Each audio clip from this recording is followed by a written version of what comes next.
Queen Elizabeth I of England once said, "I will never, by violence, be constrained to do anything." History records that good Queen Bess was more attentive to truth with another statement, "I shall make you shorter by a head."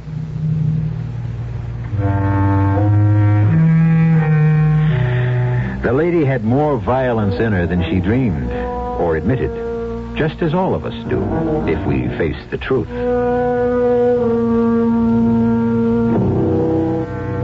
There is no one of us who has not thought murder at some time or another, and no one of us who is not capable of it, given enough provocation and the right circumstances. It is the nature of the human animal. Stop the car a minute, Hugh. Why? I have something to say before we get home. I'm afraid it will have to wait. It can't. Look, I'm ready to shoot you if you don't. Anne, put that gun away. Now, listen to me. No, I've listened to you too long. Now all the rest is silence. Oh. And now there's only me. As it always has been. I'm alone.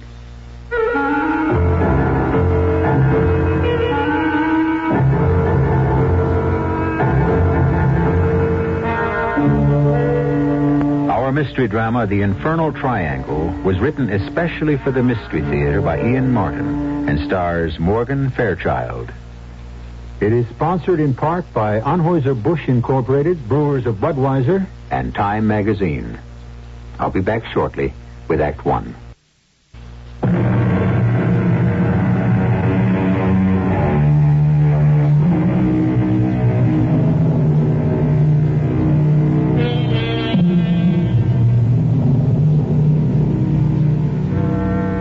On the morning when all this begins, nothing could be further from Anne Fairchild's mind than violence.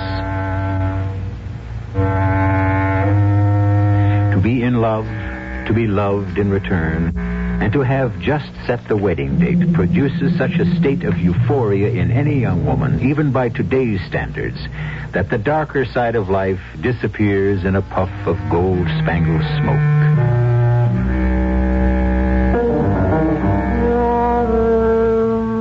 Unfortunately for Anne, that smoke is as impermanent as castles in the air, and the forces of darkness are brooding and gathering to descend, bringing with them a disaster beyond her wildest dreams. Good morning, Anne, sweetie. How are you? Morning, Daddy. Good heavens, that's enough love to last for a month. Forgive my enthusiasm, but this is just the best day that ever happened. Have I got news for you? Well, that makes it nice because I have for you, too. But you first, before you explode. Now, is it Hugh? It is indeed. Hugh Denning, the most gorgeous man who ever existed in this whole wide, wonderful world. He wants me to marry him. Well, I take it you accepted. I did, indeed. Oh, Anne, I'm so happy. I think it's great. Well, when's the big day? How soon do you think you can get someone to take my place? Never. As a person. I meant as a housekeeper. Oh, by tomorrow? Maybe even by tonight. That fast? Mm-hmm. I told you I had some news, too. While you and Hugh were out last night, I had a call from Eve. She's coming home. With Roger? No, alone. Oh, they went through with the divorce? Mm-hmm. Yes. Well, don't look so concerned, honey. It isn't her marriage that concerns me. It's Eve. Well, I think Sister is strong enough to weather it. I know darn well she is. I know just how strong Eve is. I ought to. Oh, now, come on, Anne. You're not going to rake up ancient history, are you? You're far too young for Roger, and as things have turned out, well, you got the breaks. I'm not worried about the past. That was kid stuff. But I am worried about the present. I'm warning you, Daddy, if Eve doesn't keep her hands off Hugh, now, Annie, be fair to your sister. I thought you were over this childish jealousy. There's nothing childish about my reaction to Eve. I hate her. Anne. I've never said it right out before, have I? I always swallowed it. Choked it down because I didn't want to hurt you. I didn't know how to hurt Eve. The way she's always hurt me. Anne, I didn't mean to just blurt it out. But as long as I have, you might as well know the way I feel, Dad. It was bad enough when Mother was still alive, but after she died, Eve was really queen of the hill. But don't try to blink it off. You just never could see through her. Oh, I think you're being very unfair. How else would I expect you to feel? All my life, she took away from me everything I wanted or loved the most, even when she didn't want them. Like Roger. All she wanted from him was his money. Anne, now please, I want you to stop this. Eve has had a very rough time. She's coming home to try to bind up some very fresh wounds, not open up old ones. I want you to help her. Let some of your own happiness rub off on her. Just as long as she doesn't try to poach. But if she even so much as looks sideways at my man, there's going to be real trouble. I'll kill her.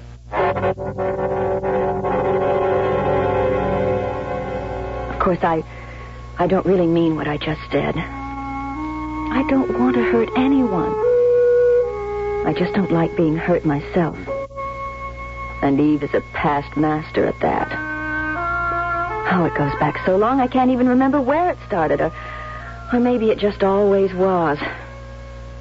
Partly because I wasn't pretty as a child. Mom tried to make it up to me. But the main thing I got out of it was hating the story of the ugly duckling, because I never could believe it was true. Till I grew up. And I was beautiful. Even Eve finally had to admit it, although the way she said it, I never knew if she was telling the truth or not. Like now, when Dad and I met her at the airplane. And, darling, you look simply ravishing. How do you do it? Oh, I guess the ugly duckling just finally grew up, Eve. Oh, you weren't ever ugly. You're the only one that ever thought so, right, Dad? Right, Eve. Anyway, you're still just as beautiful as ever. Me? I look ghastly. You don't realize, little sister, how lucky you are I took him away from you. I'd still rather have made up my own mind. What's the matter, darling? Still carrying a torch for Roger the Roamer? No.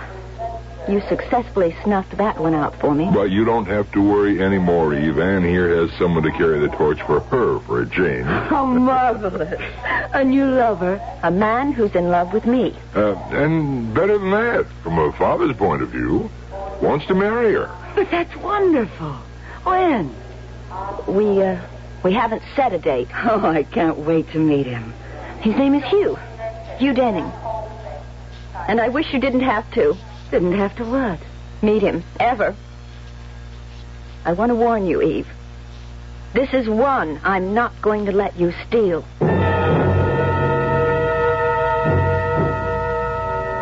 I don't know when it first started, but all the things that were nearest and dearest to me seemed to end up as Eve's. A teddy bear I once treasured. Skates I got one Christmas. Dresses, clothes. Eve got all the ones I wanted. I got the leftovers. And then when we were old enough, boys. Anyone who came to see me always ended up trying to date Eve. Now she was back again. How could I hold on to Hugh? So you're Hugh Denning. I can't deny it. And you're Eve. I've heard a great deal about you. Oh, I wish I could say the same about you. But I'm willing and anxious to learn. I'm here too, remember? Of course, Anne. You're not forgotten. Never for a moment. It's just that this is a big moment. And the man I'm most anxious to meet. Eve, I warn you. I think maybe it's time we all went into dinner. Huh? Not that I mean to interfere, Anne, but don't you have everything ready? Why, yes, Dad. Suppose you and Hugh sit down, and Eve will help me bring the things in. Eve? Oh, of course. You'll excuse us, Mr. Denning. It's Dr. Denning, Eve. Oh, I'm sorry. I didn't know. I guess I have a lot to learn about you. Are you going to help me in the kitchen? Of course. We must have a nice long talk after dinner, Dr. Denning. Good. I'll look forward to it. Eve, you're not going to start it again. Start what? I told you to lay off Hugh. Oh, for heaven's sake, Anne. What's the matter with you? I'm just trying to get to know someone who's going to be a member of the family.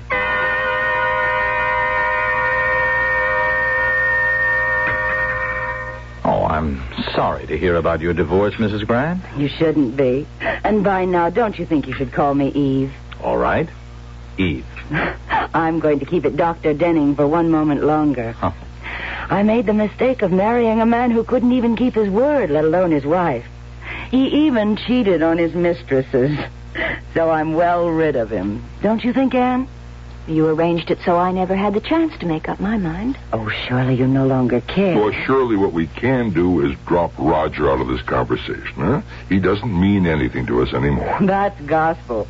So now with that subject out of the way, I can and will call you Hugh. It's my pleasure, Eve. And mine. You could be a very valuable member of the family.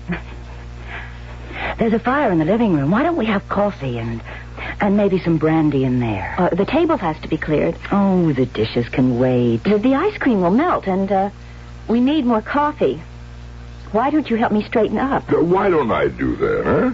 You and Eve are guests for tonight. Besides, they should have a moment or two to get acquainted under the circumstances. But I don't want her to be alone with... Anne, dear. I think you can trust me, can't you?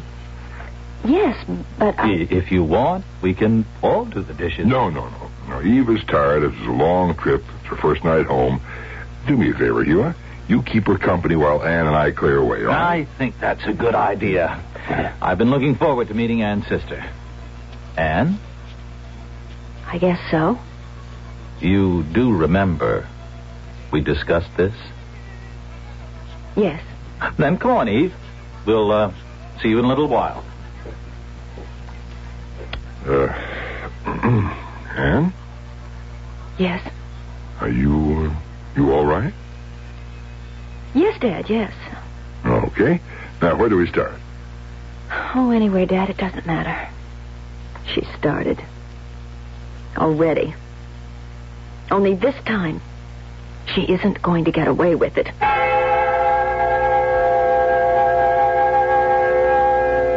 But how was I going to stop her? I never had been able to.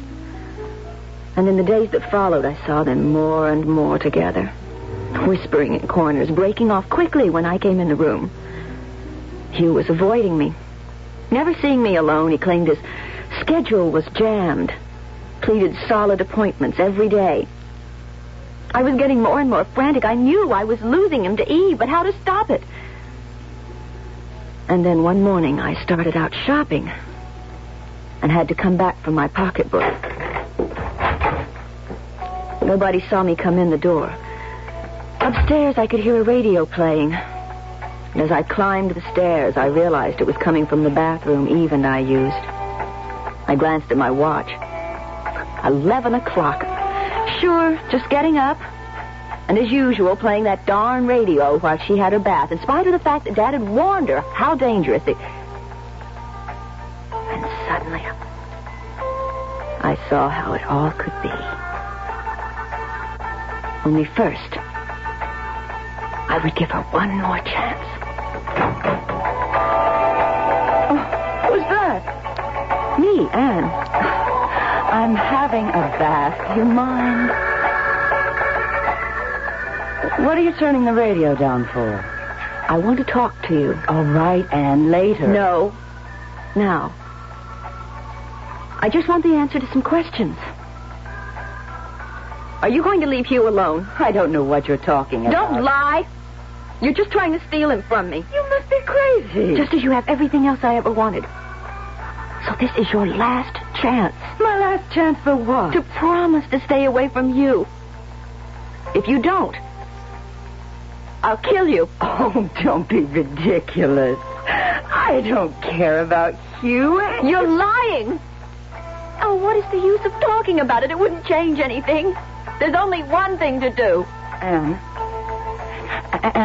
what is it? You didn't want me to turn the radio down? All right. How's this? Listen to it. Listen to your swan song. I'm getting you out of my life forever. Anne, no.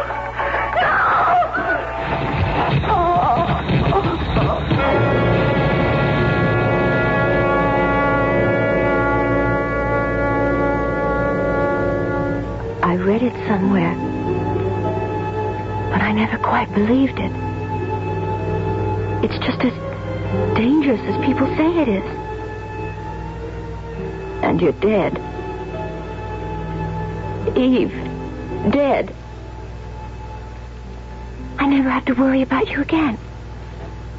And nobody needs to know I had anything to do with it.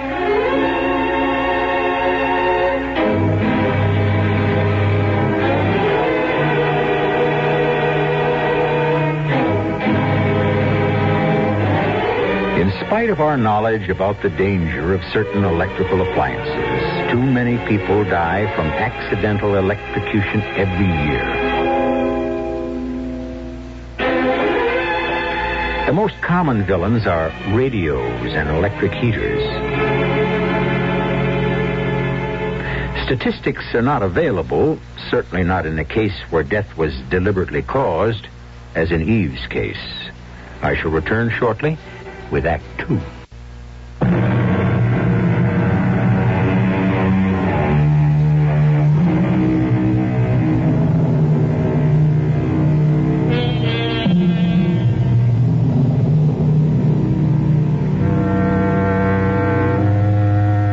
The shocking crime that Anne Fairchild has effected is not the end of her problems, but only the beginning of a new set.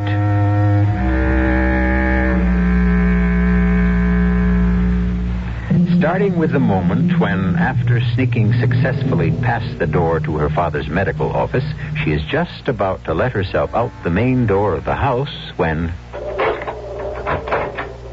Anne? Yes, Daddy. Oh, you're just coming home, huh? Yes. I thought I heard you come back sooner. No, I just drove up. I got all the way to the supermarket and found I'd forgotten my pocketbook. I left it here on the hall table. Oh, then you haven't been shopping yet.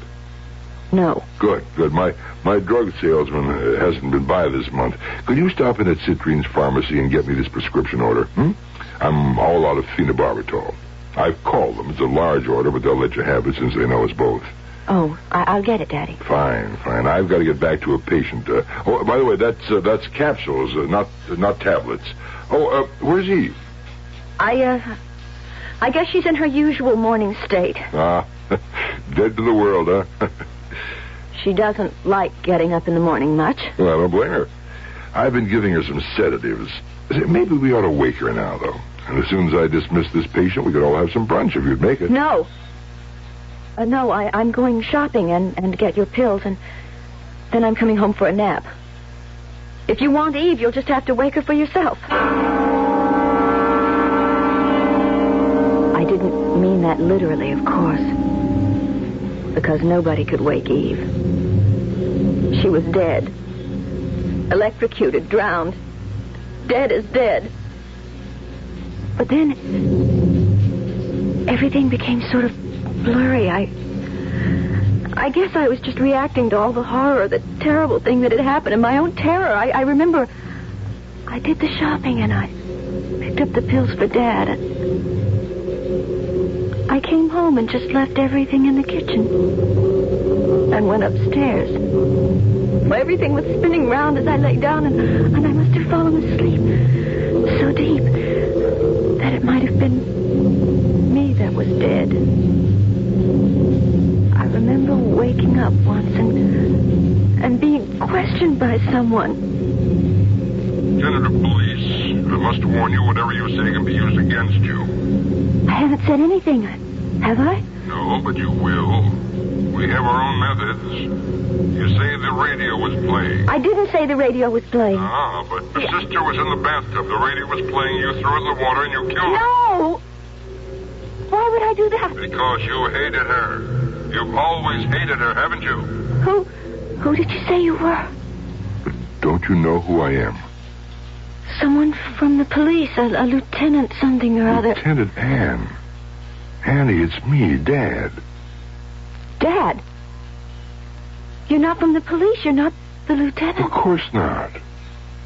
Well, then why did you ask me all those questions? What questions? Anne, I was concerned because you were in such a deep sleep I couldn't get you awake. You found Eve. Found Eve? How long have you been upstairs? Well, I just came back from the dispensary. I saw your car outside and I knew you were back. was wondering about lunch or brunch or whatever.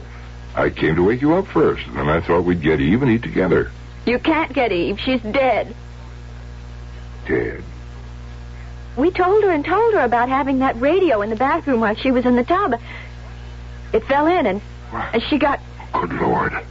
Good Lord. How do you know this? It doesn't matter. I saw her lying there in a dream, perhaps. Nobody could prove anything else. I wasn't there when it happened. You know that. What are you talking about? It was a clock radio. You could tell when she died, and anyway, you're a doctor. You could tell, too, and you know I wasn't even there when it happened. You can't prove I was. I know that you don't know what you're talking about. My God, what have you done? You stay right here till I find out. He didn't have to worry about my staying because I was so woozy again, and suddenly it was like a curtain dropping. The black came and I was asleep. And when I got wakened again, I would have given anything not to be, because the voice that brought me out of sleep was Eve's. Hello, little sister. Heard any good music on the radio lately? Eve. Who else? Your loving sister. You're not dead? What do you think? I shouldn't have to think. I know you're dead. You ought to know. You killed me, didn't you? No, it was an accident. You wanted it to look like that. With you dead and out of the way, at least I could have something for myself. You mean you? Yes. He doesn't love you. He wants me to marry him. Are you sure? Isn't it the other way around? What other way around? Isn't it you that wants to marry him? And under the circumstances, he had to pretend. What circumstances? You know as well as I do. Better, in fact. I don't know what you're talking about. That's what I'm afraid of. I'm not reaching you, am I? How can you reach me? You're not even here. You're a ghost. You're dead. Dead. The blackness came swirling around me again, and there was peace for a little while. The blessing of nothingness, of not knowing, of not being. And then, like being in seawater, you can't fight the buoyancy forever. And gradually you rise back through layer upon layer, back to the surface, and life again. The hard and terrible facts of life. No. Why are you shutting me up here? Because you're condemned. Why? Didn't you kill your sister? No, it was an accident. Didn't you want to see her dead? I didn't want her to steal a man I loved. Couldn't you hold the man by yourself? Couldn't you trust him not to betray you? I don't know. I felt that if I didn't have to compete with Eve, I would be safe. So you killed her? Who are you? I might be yourself. No, you're not. You're Hugh. Of course. Who else? I don't want to see you. You don't love me. That's silly. Everyone loves you, Anne. Not you. Not the way I want you to. It's Eve, isn't it? It's always Eve. Easy, darling. Easy. Don't talk to me like a child. I was your child. You could have told me to do anything, and I would have done it. Till Eve came back. Then it all changed. Nothing has changed. Everything has. I didn't want it to. So I killed her. You know that, don't you? It was an accident. Oh, no. No, I took the radio and threw it into the tub to kill her. Why? Because she was trying to steal you away from me. And she'd never have stopped until she had. Stealing me from you? Yes. You are in love with me, aren't you? Yes. In a sense. What does that mean? In a sense. You said you loved me. As you loved me. No more, no less. You didn't want me as a woman? It's difficult to explain. What's difficult? Well, you have nobody to run to, Hugh. She's dead, no matter how much she tries to haunt me. And you'd better make up your mind to settle for second best. Because I'm all you have left.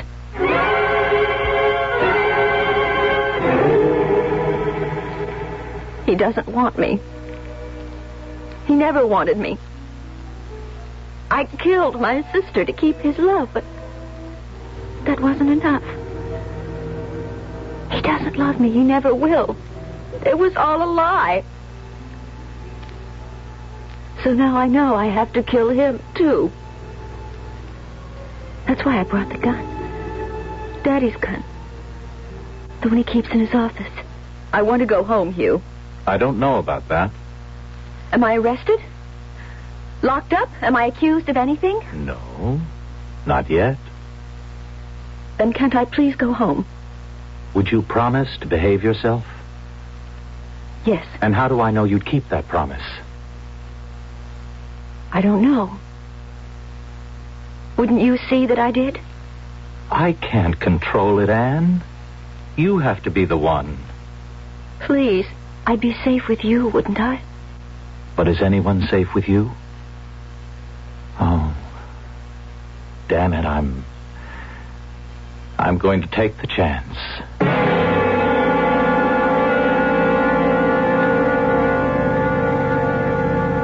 Could you stop the car a minute, Hugh? Why? Oh, right here by the river, please. I've got something to say, and I have to say it before we get home. I'm afraid it will have to wait. It can't. Look, I'm ready to shoot you if you don't. Anne, put that gun away. No, now stop the car. All right. Just don't do anything foolish. Now, what is it you want, Anne? Something so simple. Just one thing that was all mine. Just mine. A doll. My skates. My father's love. Roger as a lover. And then you. You most of all. To be my husband, my lover, my man.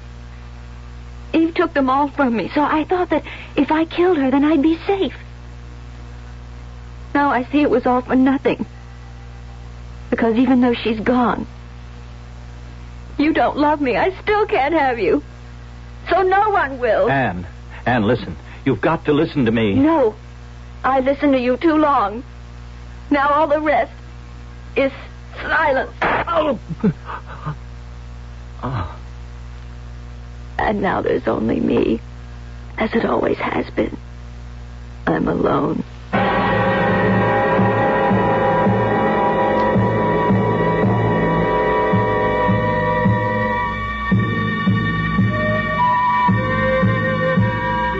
Anne Fairchild.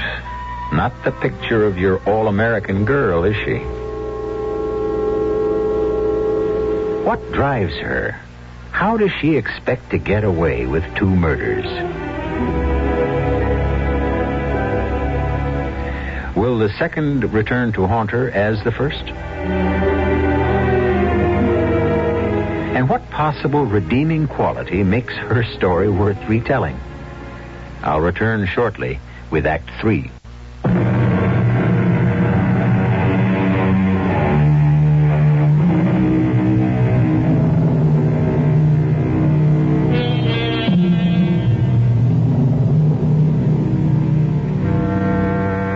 For a long time, Anne Fairchild sits looking at the man she has ruthlessly killed. She is immobile, frozen, except for the tears which run silently from her unblinking eyes. For the moment, her body is as dead as Hugh's. Only her turbulent mind is alive.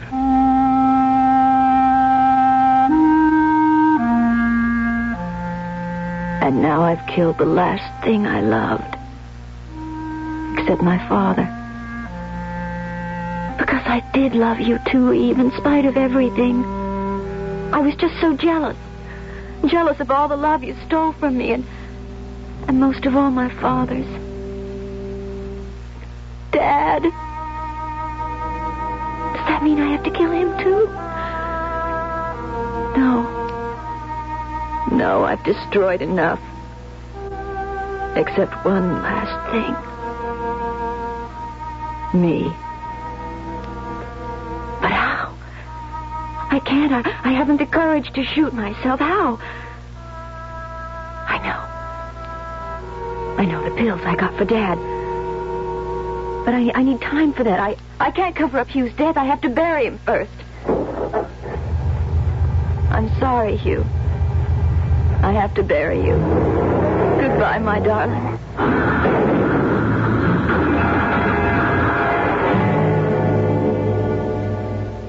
I don't remember how I got home.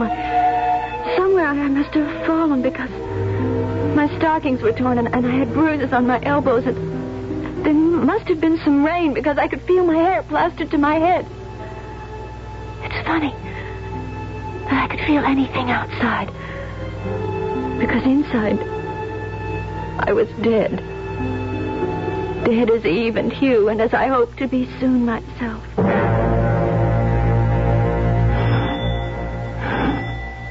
When I got home at last, mud-spattered and bone-weary, I started to grow more and more frantic as no one answered the bell.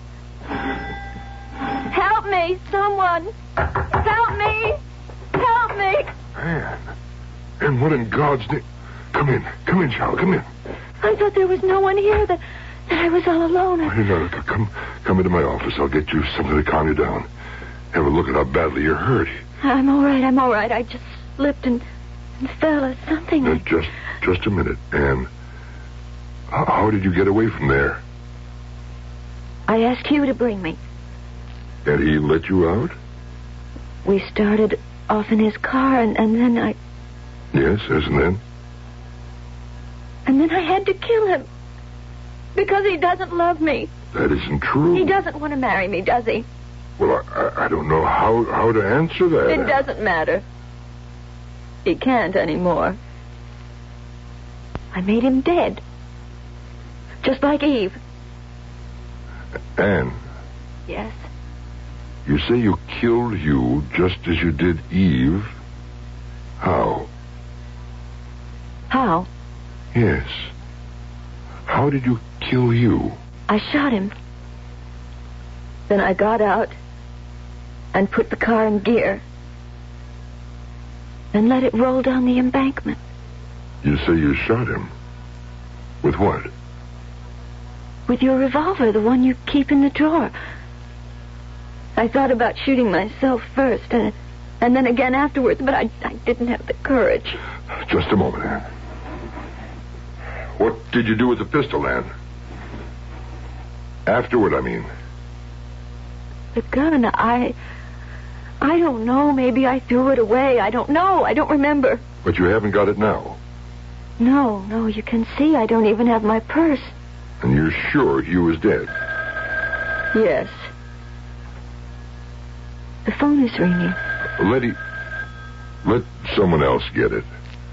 How can you be so sure Hugh was dead? Because if the shot didn't kill him, he'd have to drown in the river.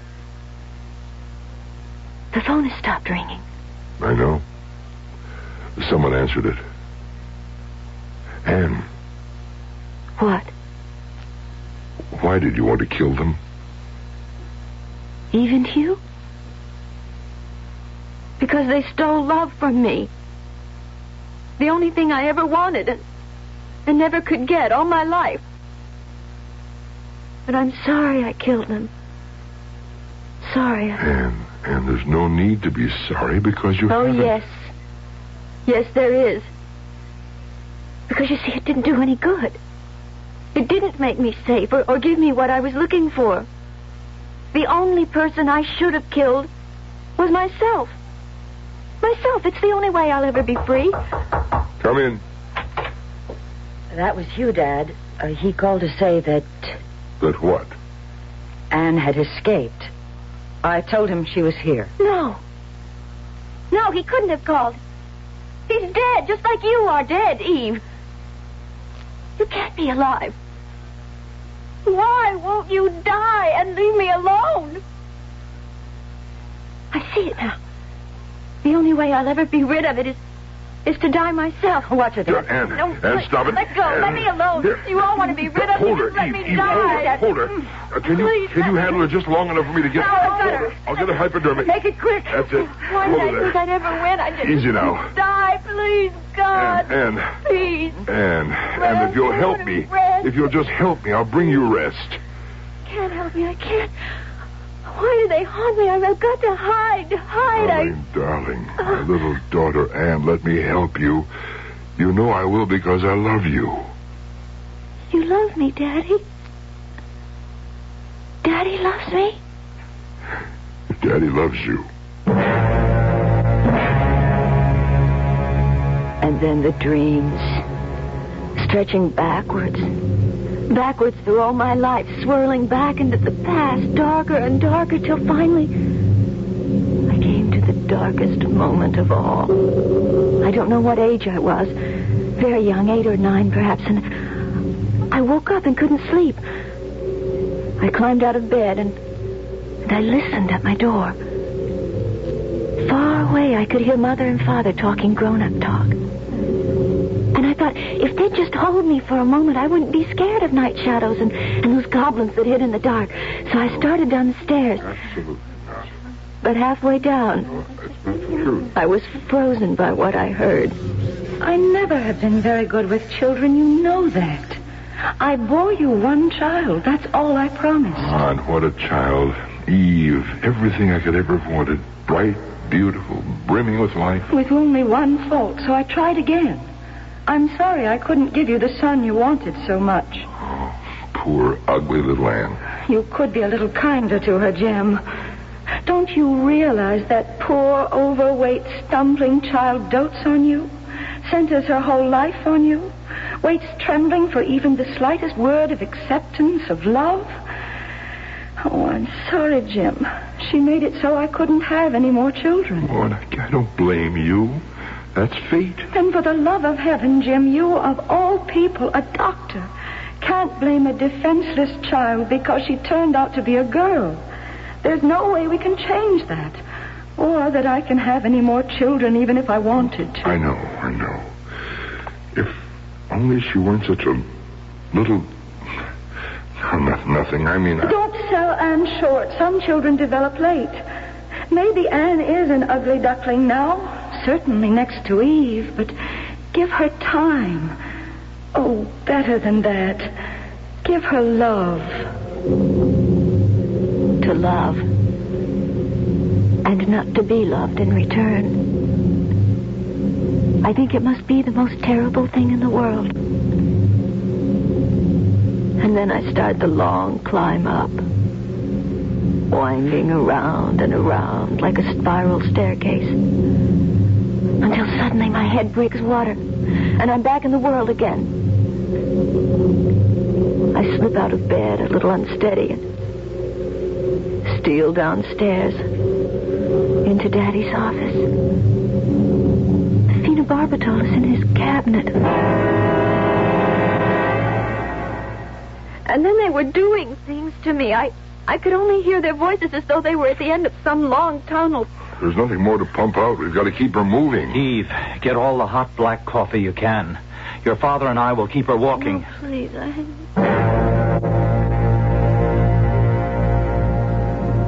I don't remember ever being so tired. I couldn't even flick my eyelids to save myself. But I know I don't have to. Not anymore.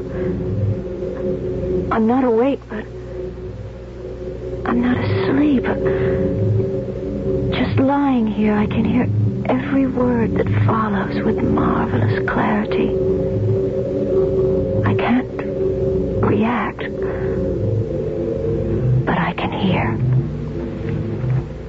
I can hear. You mean Anne actually thought she had killed me?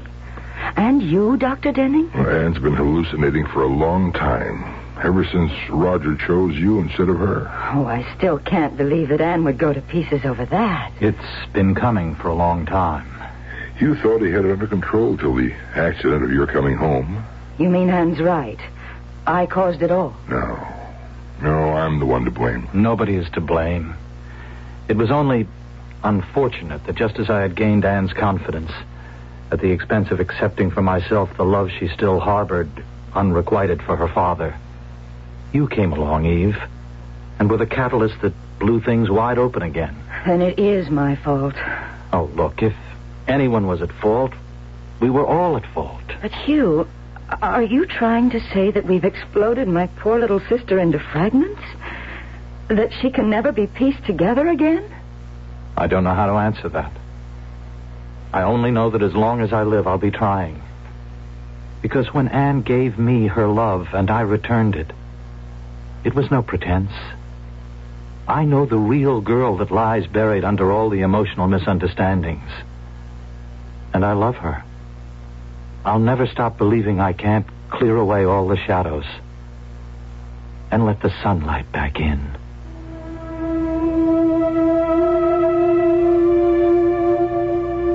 I guess there's a long road ahead. But I don't care. I know I can see my way because there's hope. Hope. That lovely word. And the reason there's hope is because I know all any woman really needs to know. That there is one man who loves me completely. Better than anything else in the world.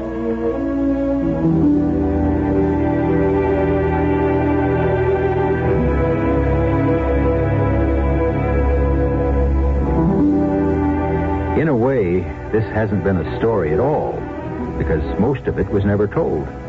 We only heard Anne's point of view, which was mostly illusion. So rather than a story, we might call it a vista to a girl's mind, to a place of shadows that suddenly faded in the light of truth and understanding.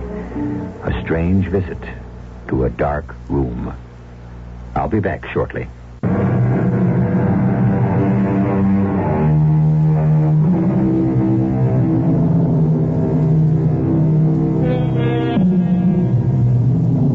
At one time, it was considered absolute heresy for an analyst to have any personal contact with a patient.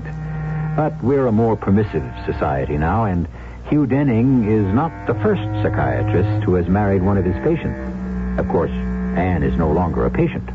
Analysis had brought her freedom to understand and control her life and be a whole woman. And there is no question that the whole experience has made Dr. Hugh Denning a better analyst. So everyone gained, and Anne's hope became reality.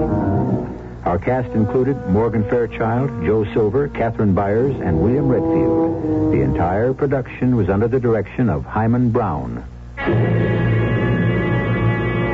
And now, a preview of our next tale. Helen, what is it? No. Oh, no. No, come on, look at her. Help me. Face it.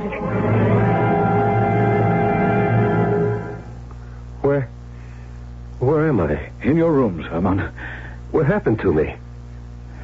Oh, I remember. I fainted. I saw... Well, what did you see?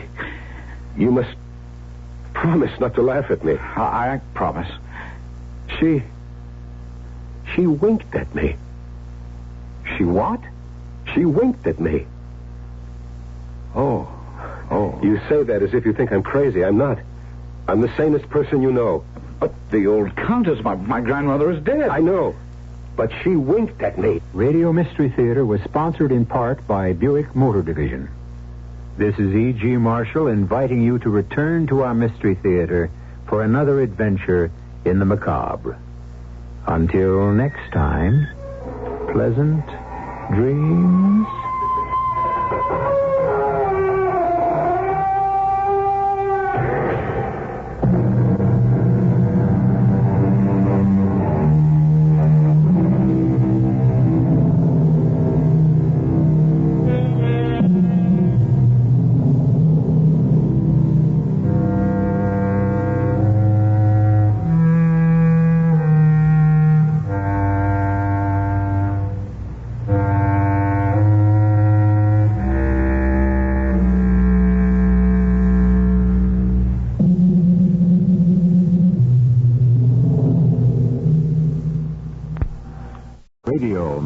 Theater presents...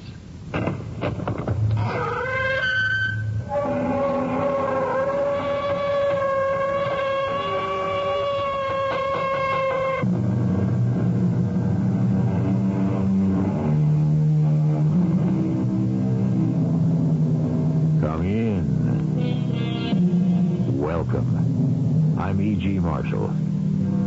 Among those who lay claim to be humans, there is a loathsome breed that feeds on the body politic, like ticks on a dog or slugs on a fallen tree.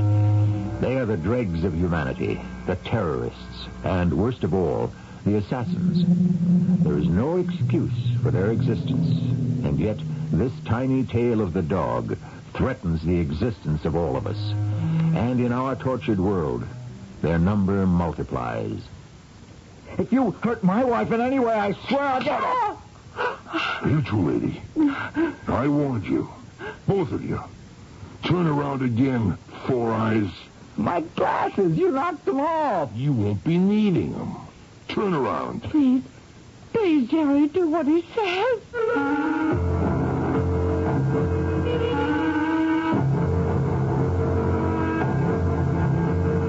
Our mystery drama, A Shocking Affair, was written especially for the Mystery Theater by Ian Martin and stars Joe Silver and Patricia Elliott.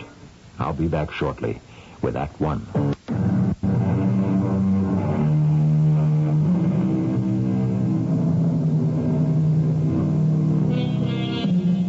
Few of us in our protected world have ever come face to face with the subculture of violence that rocks it more and more violently day by day.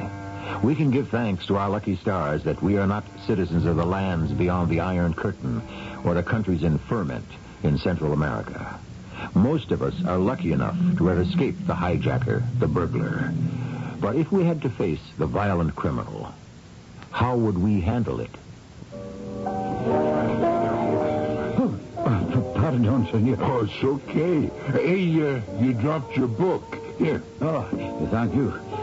It's an interesting book, Fountain. I haven't read it. Where is the fountain? Oh, it is not a real fountain like the one in the plaza. It is, what you say, a conception. Well, that's not my speed, then. Wait. Forgive me for being clumsy. What's all right, chum? The senor is very generous. A pleasure to meet you. Mm-hmm. See you around. It could not be too soon for me. Muchas gracias. Hasta la vista. Same to you. Plaza. Okay, Bob. I'll follow right on your tail. Hey, waiter. Check, please.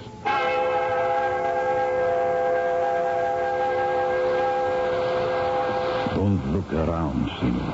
I know you're there. This is no place to talk. I know, senor. We go into the park. When I rise, you wait. Then follow. I've been through all this before, amigo. You are sure you were not trailed? Well, I wasn't born yesterday. Can I trust you? I was not followed. All right, let's go.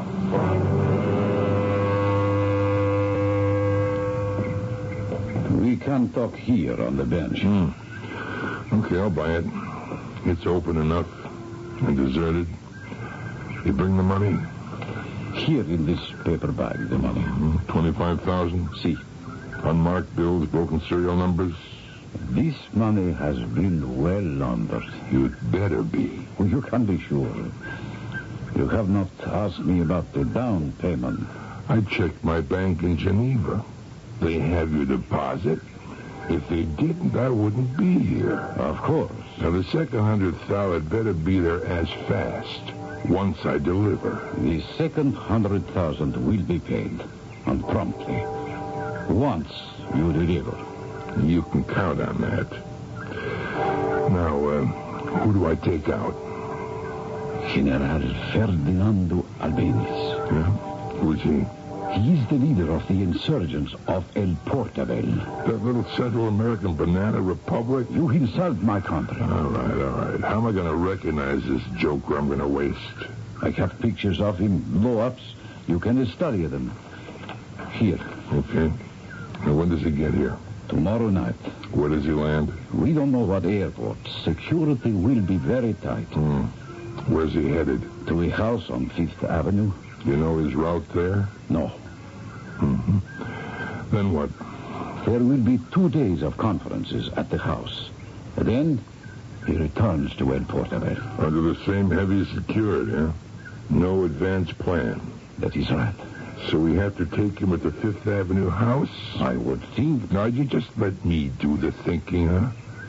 We got anybody inside that house? Only me, senor. Yeah? What's your function there? I am a footman, a sort of valet to the general. My uncle, the man who owns the house, has made for me a job to make a living. Yeah. But he is a small man next to me. He is a traitor, and I am not. Yeah, well... And General Ife is plotting with my uncle and other refugees like him to take over the country again by force of money and foreign arms. It is not to be permitted. Okay, amigo. Let's just cut the political junk, huh? For me, this is strictly a job. You pay me, give me your cooperation, I get it done. Okay? I need some things. Such as? The layout of that 5th Avenue mansion. In particular, the rooms where the general will be living. See, I can't get you that. Transportation? Well, can't you use cabs? No. New York cabbies have long memories. So, transportation will be provided. I can do that myself. Tomorrow is my day off. Good. I can phone you wherever you are. Negative. Nothing direct till I know my skirts are clean. Then how do I get in touch with you? Give me a number. I can't risk you calling me where I am. Okay. You call me, I'll give you a number. I want to hear from you by 8 tomorrow morning. What is the number? 555-8794. So, what is it? It's a public phone booth. I just took time to check. If I don't hear from you then, the deal is off. Just ask for Mill.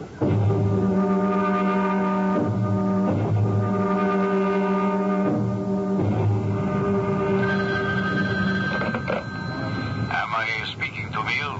You got it. I have the floor plans. You got transportation? Si, senor. Great.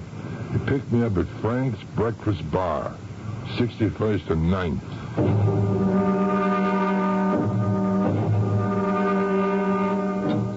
Well, they make pretty good eggs here, huh? You want to join me? No, the coffee is enough. Okay. Let's see the floor plan, huh? Then we'll make our own. I don't see any other way, but drive around the block again. You could perhaps use the roof. No chance. Angle's wrong, too high. Got to be somewhere lower down. But the rest of the block is private houses. I got to be in the apartment building facing the back of the 5th Avenue mansion. Could you not use the park? Well, how am I going to make a stake out there? I know the angle's bad. The shades are always drawn. But that balcony in the back of the house, that looks secluded.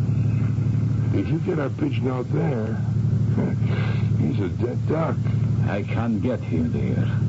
I serve him breakfast tomorrow. He likes the fresh air. But how can you get into that apartment house for your stakeout? You just leave that to me, amigo. If there's a way, I'll find it.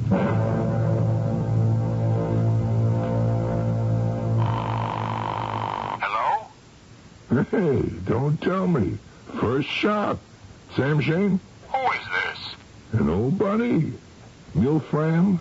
Not you again. That's the way it goes, Sam. You don't run out on your past.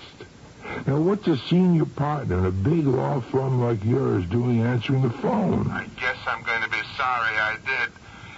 This is a private line. What do you want, Mill? I'll let you off easy this time, Sam. An apartment building, 4260 Madison. Any apartments vacant on the 6th, 7th, or 8th floors?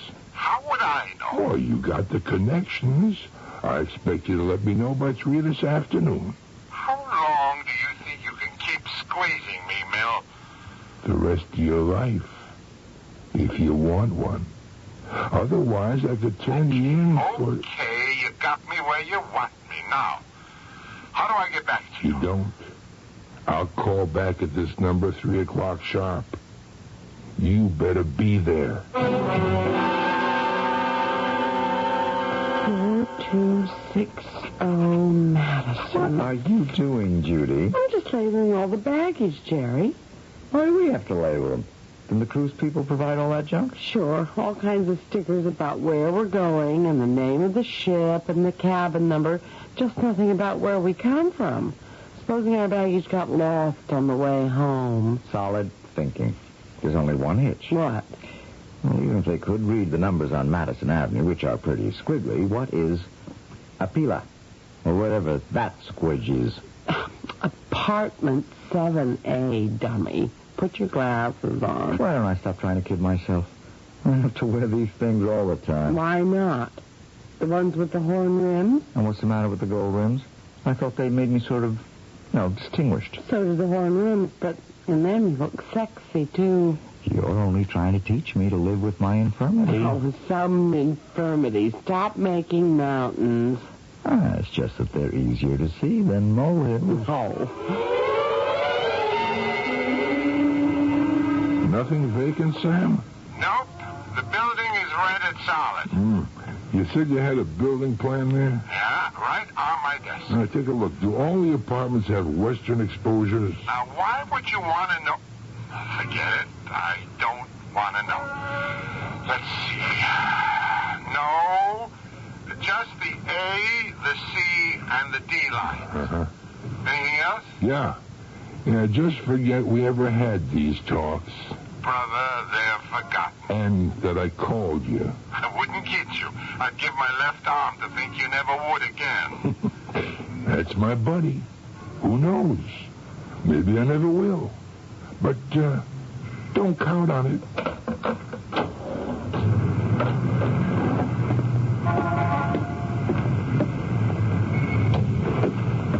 Well, senor? No dice. No empty apartments. Now what? Well, maybe your general has a charmed life. If I can't find a spot... Hey, wait a minute. What is it? Cool it. See there? There's a man and a woman coming out of the front door of that apartment building with a lot of baggage in. The doorman's going down to the corner looking for a cab. Well, what do you know, senor amigo? Maybe we get a break. What are you going to do? I never told you I was an Eagle Scout. I'm going to try to do my good deed for the day. It's disgraceful, Jerry. The limousine should have been here half an hour ago. No, we're not going to wait for him. We can't miss the plane. I hope the doorman can get us a cab. I'm not taking any chances. You watch the baggage, and I'll try up at the other corner. Yes, but what if George gets one? Wait, pick me up there, or I'll be back. Miss? Yes? You look kind of lost. Can I help you with your baggage? Oh, thank you, but there's no way to help me. The limousine stood us up. Can I get you a cab? My husband's gone one way and the doorman the other to try to do that. I hope we don't miss the plane. Oh, you're taking a vacation? A cruise. Hey, sounds great. Where you going? But 2 weeks in the Caribbean and Central America. Oh, there's the limousine now. Jerry?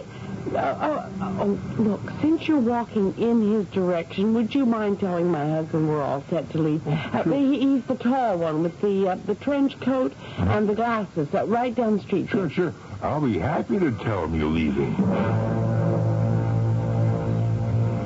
What were you talking to the lady about? Oh, just arranging for the use of her apartment as the perfect spot to knock off your general. You told her? I told her nothing. She told me everything. Start the car. There's a lot to do in case tomorrow is G-Day. What do we have to do? We have the perfect stakeout. Now, all we have to do is figure out how to get access to the apartment and how to take in the equipment I'll need.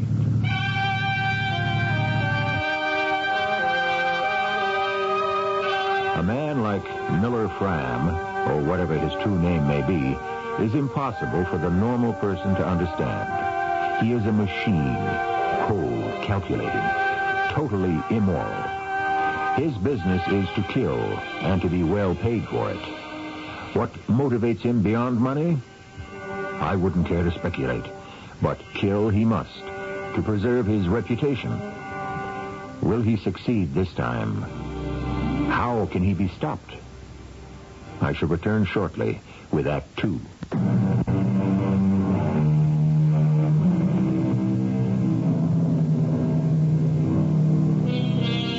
In the time since we left him, Miller Fram has made many purchases, squired by the nervous young man who has been appointed as his go-between. Now, in a motel room on the Post Road, just outside the limits of Greater New York, he is unhappily assisting in the preparations for an assassination he was sent to arrange, but had never expected to participate in. Well, how's the plaster of Paris? There is too much for one small ice bucket, senor. Sure. That's why I got several.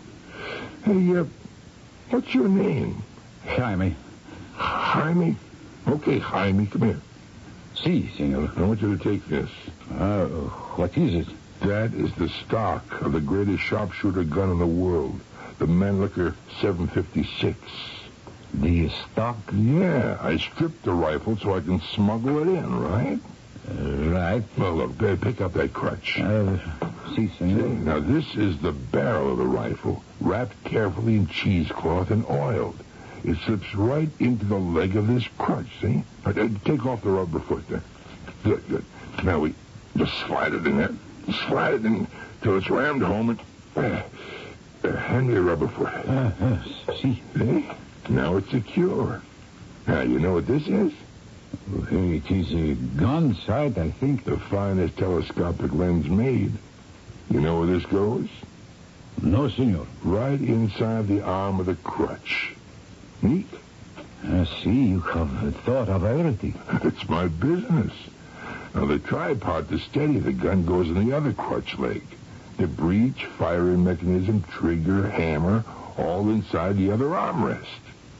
Now, I'll show you why I'm wrapping this ace bandage around my leg. Here, give me that gun stock. Here, senor. Now, see, I'm binding it right to my leg with the bandage, okay?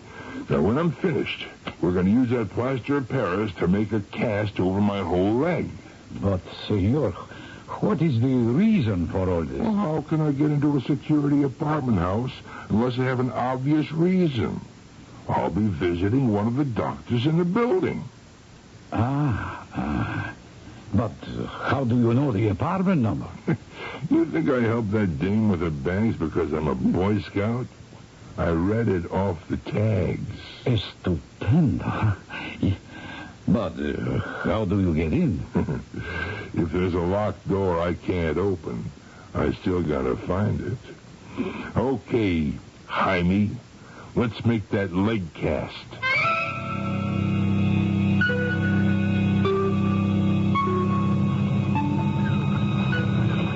Oh, Jerry, isn't it exciting? Yeah. Nothing like the prospect of a long sea voyage to give you butterflies. Oh, I only wish we'd get started. We're an hour late. It's after 4. What's holding the ship up? Search me. Maybe some VIP is late. Waiting always makes me so nervous. Want to go down to the cabin and do some unpacking? Well, we need some clothes for dinner anyway. I don't think it'll do any good. When I came up here on deck to join you, the steward still hadn't delivered our bags.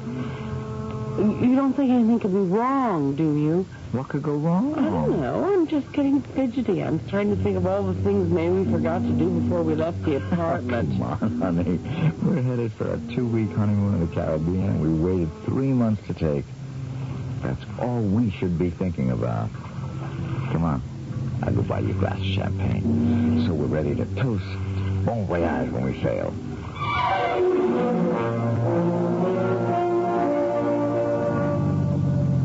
Okay, Harry. I'll get out here. I'll walk around the corner. You want me to wait? No, you go straight to the phone booth and wait for my call. As soon as I'm in, I'll call you with the number of the phone in the apartment. Why do I need that? So we can stay in contact, amigo. Oh, but I would not want to call you from the house. The call could be traced, and the finger might point to me. Don't worry, Jaime. A local call on the unit system can't be traced unless it goes over 5 minutes, and we ain't going to talk that long. The only joker who's going to be fingered is your general. You are sure? I'm sure of everything, amigo. That's why my gun comes high. Here, hand me the crutches. Oh, here you are. Adios, muchacho.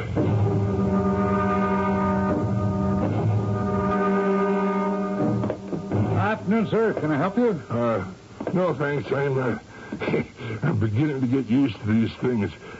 Dr. Dumont's in this building, isn't he? Yes, sir. You have an appointment with him? You kidding? In my condition? Sure. I'm due at 4:30. Oh, sorry about the question, sir. Just routine. Yeah, it's all right. Don't apologize. I wish security was as tight in my building. Yeah, well, thanks for understanding. You know where the doctor's office is? Apartment 2A, right? That's right, sir. It's the bank of elevators right around the corner to the right. Mm-hmm. It's a self-service elevator, sir. Look out for the door. Sometimes it closes kind of fast. Can you manage? Sure.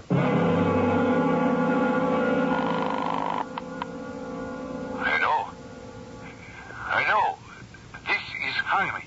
Oh, just wanted to be sure, amigo. What took you so long? Did you get in all right? That was a cinch. Door wasn't even double locked. But why didn't you call right away? Because I had things to do. Check out the joint. Case the Fifth Avenue house. The stakeout is perfect. Can you see the windows of the General's suite?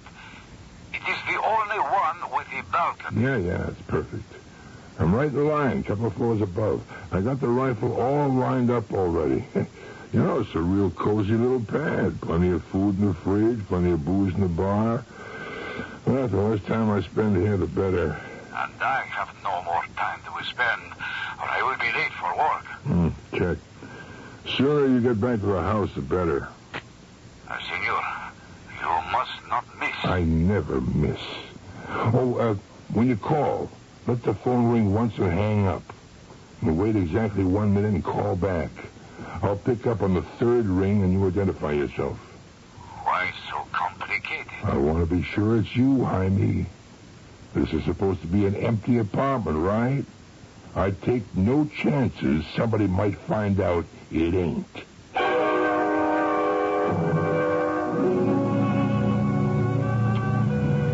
Well, just think, this might have been our home away from home. Oh, Jerry, I'm just sick. I can't believe the cruise has been called off. I heard what the captain said. But I didn't understand it. I didn't even know a ship had generators. What are they for? Run the lights, elevators, air conditioning, freezers, radio, you name it. Well, couldn't they have found another ship for us? Oh, honey, I'm sure he and the owners must have got trying to. It's going to cost them a bundle to return our fares. Stand us a free dinner and drinks on the house and fly us all home in a cup. But what happens to our holiday?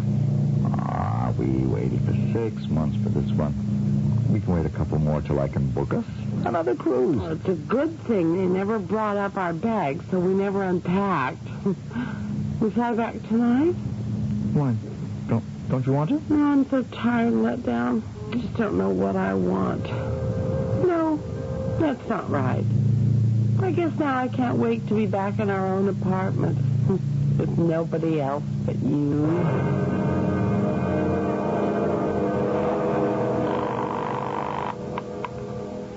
It is Jaime. Bueno, amigo. I can't talk long.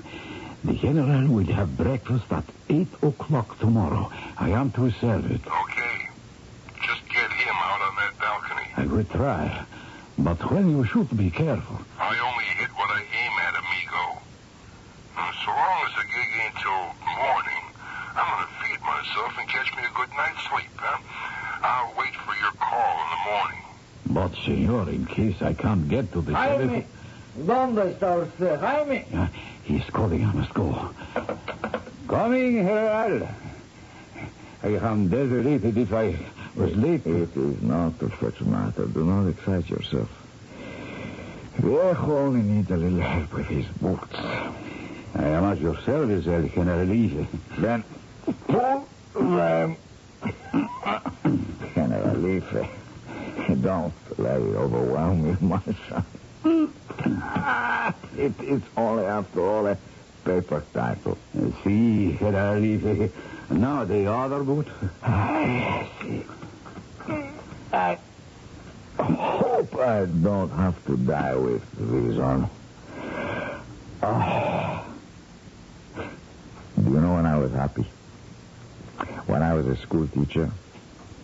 But I wanted to bring our people happiness and freedom, so they made me with a stroke of a pen, a Generalife. And I must scheme to bring down that false prophet Esteban del Vasco. There'll be blood shed. Why cannot we work together to bring El Portabel peace and freedom? I do not know, Excellency. I am afraid neither do I. Come, help me into my tunic. I must not keep your uncle and the others waiting at dinner. I should not complain. Here, at least, I need not fear the assassin's bullet. Well, Mr. and Mrs. Fuller, this certainly is a surprise. I thought you were gone for 2 weeks. Yeah, I guess everyone did, including us. Oh, what happened? Oh, something happened to the ship, George. The cruise had to be canceled. Oh, what a shame. I'll just put your bags by the elevator and get someone to help you upstairs. Okay, George, we'll manage. You get the 2 small ones, Judy. I got the big one. Okay. Are you sure you don't need some help? Oh, we're all right. Thank you, George. Hey, I'm sorry about your trip. We'll live. You better get back to the door. Yeah. You can't be too careful who you let in these days. One thing about being home, we always know we're safe. I am so beat. Me too, bushed. I just can't wait to flop into bed. Look out for me. I'm the next body behind you. Let's go. Oh, you got your keys? In the crook of my hat, little finger. Once I drop the bags. Well, all you worried for nothing. The top lock was closed. Now for number 2. There. Go ahead, hon. Can you get the lights? I got them. Oh, I'm so sad about our trip, but it is nice to be safe at home. I'm with you. Well, listen, I'll take the bags right into the bedroom and... Jerry. What is it? Look. What's that thing on a tripod by the window? Huh? Well, some kind of a gun. What? Jerry, someone's been in our apartment. Maybe they're still... Okay, lady. Oh. Shut up. The same goes for you, Four Eyes. One peep out of either one of you, and I blast you.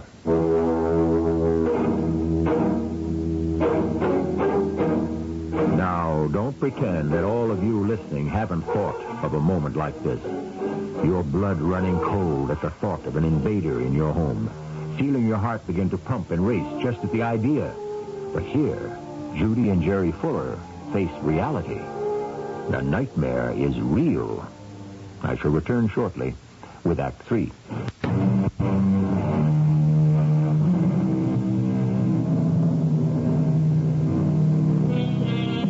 We are creatures of habit, aren't we? How many times have you started awake to think you've heard an intruder in the house? And how many times, without thinking, have you dashed out to make sure, knowing in your heart of hearts that there isn't really anyone there? But suppose for one heart-slipping instant there was someone there. Someone dangerous with a gun who threatened all your safety and security. What are you doing here? That's what I'd like to ask you, lady. We live here. This is our apartment. You're supposed to be off for 2 weeks on a cruise. How did you know that? Oh, Jerry, that's the man who offered to help me with the bags this morning. Hey, you got a good memory for faces. Well, never mind that now. What brought you back? cruise was canceled. The ship had mechanical problems. No. That's just too bad. For all of us. Now, look. If it's money you want... I want something, I take it. Now, that ain't the problem right now. The problem is, what am I going to do with you two? Well, look, why don't you just take whatever you want and go? We won't interfere. Oh, no.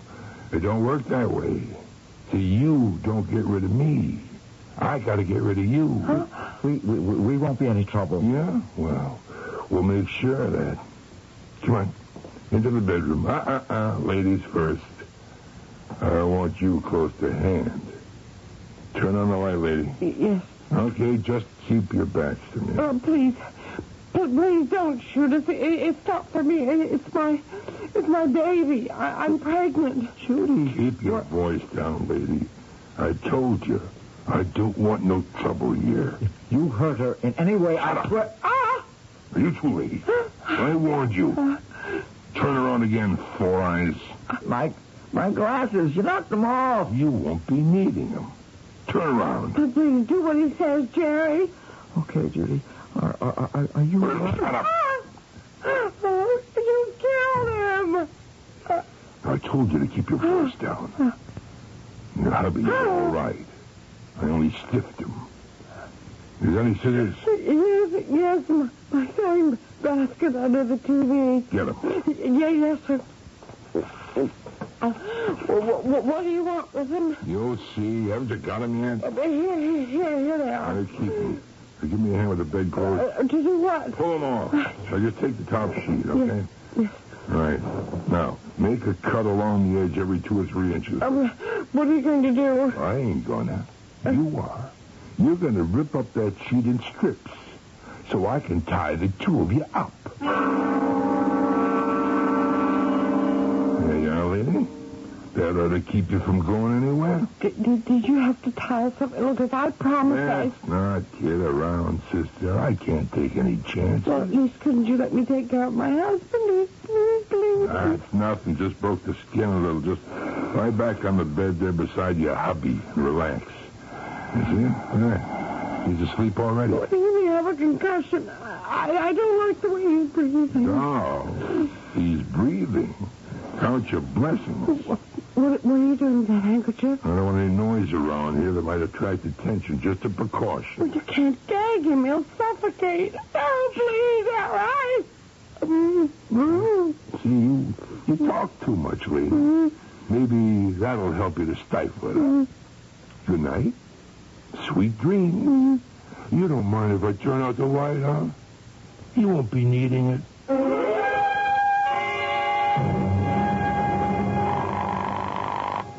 Hello? Sam? Who is this? Neil. Figures. What is it this time? I need wheels. When? By 5 this morning. Better say 4 to be safe. I want to thank you, buddy, for the way you leave me so much time to come up with things. You got time. It's midnight. 4 hours. What kind of wheel? Nothing special. Whatever your boy picks up, just so it ain't flashy. It's got to have keys. Where do we deliver? You don't. Just park it on Madison, opposite 4260 Madison. Huh? Put the keys under the seat.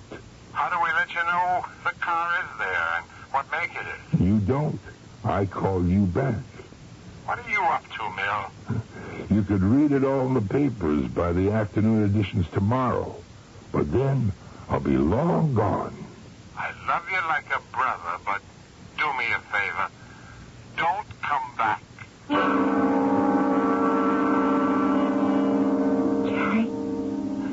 Jerry, can you hear me? Hold still. I'm trying to get the gag out of your mouth. Darling, push your tongue against the handkerchief as hard as you can. That's it. If I can just get it in my teeth.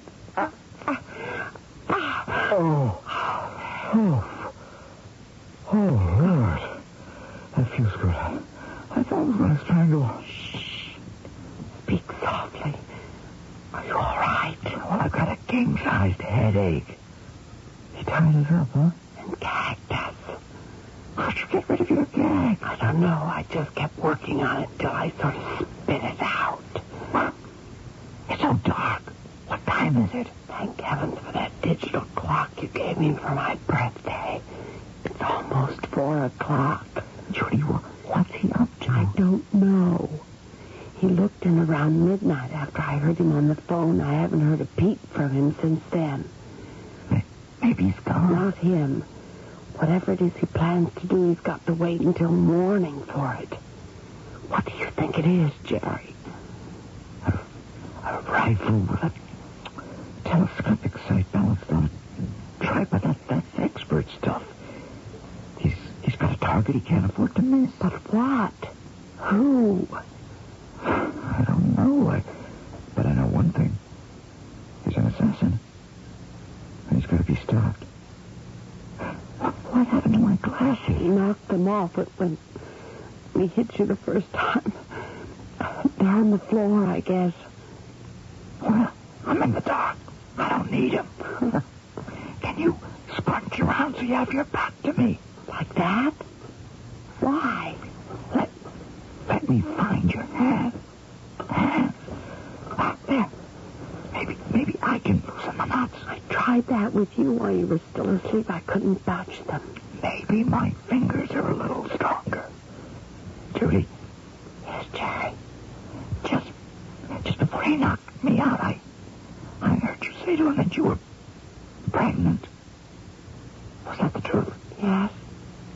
It's nearly 4 months now. Why didn't you tell me? I wasn't sure myself until 3 weeks ago or so. And then I didn't want to spoil our cruise. Spoil it? Yes. I know you. You'd have been dancing attendance on me like an invalid, fussing and all. I just wanted to have fun. A real holiday.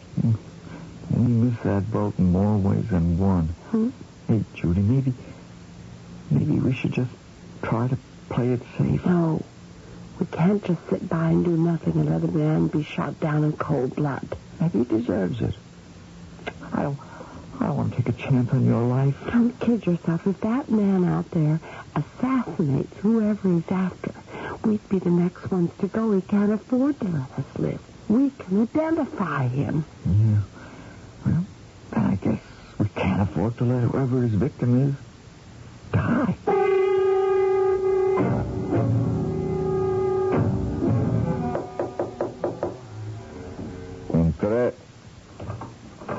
Buenos dias, General. Buenos dias, Jaime. And I love the one, huh? Si, General. Will you have breakfast? ¿Qué hora? What time is it? It is 5 minutes after 6 o'clock. You may bring it to me after my bath. 6:30. Bueno.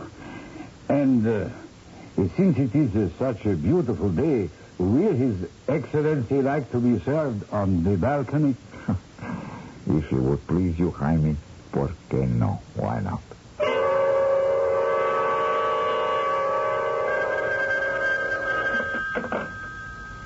It's Jaime. Okay, Jaime.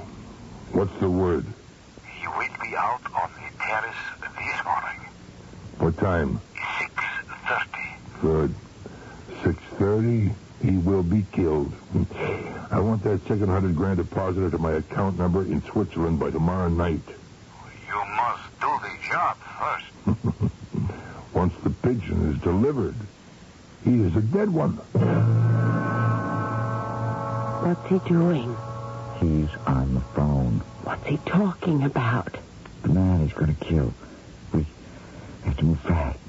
It'll be at 6:30. We haven't much time. I know. Your head's still numb? No, the feeling's coming back.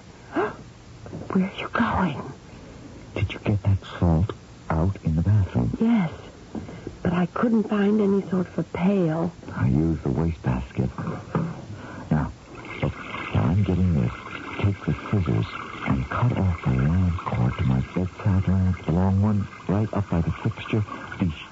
Be sure to unplug it first. Okay. Now, where's the salt? Oh, here it is. I've got the lamp cord. What can I do now? We have to separate the wires for about 3 or 4 feet and then strip the ends. Oh, you You'd better do that, Jerry. I can't see without my glasses. Now start in, and as soon as I do this, I'll try to help. Do what? I'm going to soak the floor rug just inside the door with this salt water solution. Why? Salt water. High school chemistry, good conductor of electricity. Now, let me see that wire. Here. Okay. Now, give me the scissors. We can strip it a little bit more. What are you going to do with it? One strand gets tied around the doorknob, and the other lies on that wet floor there. Then what? We pull the plug on the air conditioner and stick the lamp plug into the 220 socket. Then we coax the assassin in here the moment he opens the door and steps on that wet rug. He completes the circuit, and enough of 220 volts slams through his body and knocks him cold. But then how do we get him to come to the door? Well, the one thing he's afraid of is attracting attention. Noise. Otherwise, he'd have killed us the moment we came home. So we start hollering like crazy. Oh, okay.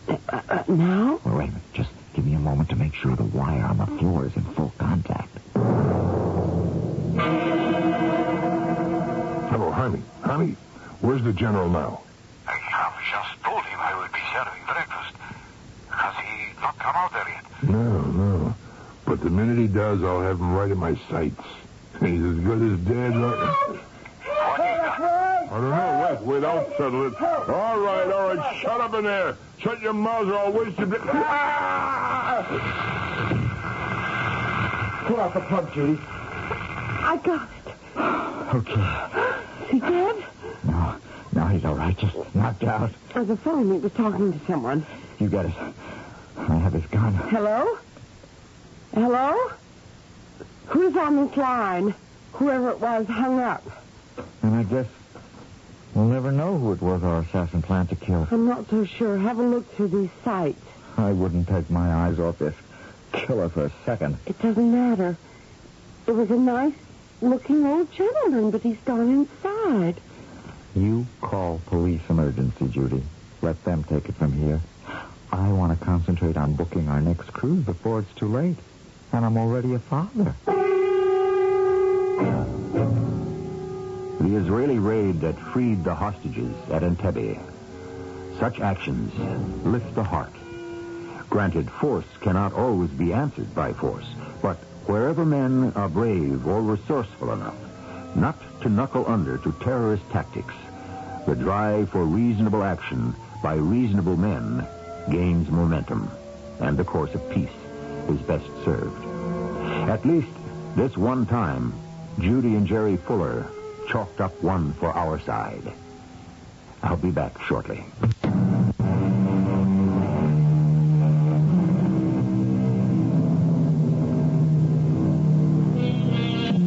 One note of caution. The bolt of electricity that arced through the assassin's body didn't kill him, but it easily could have.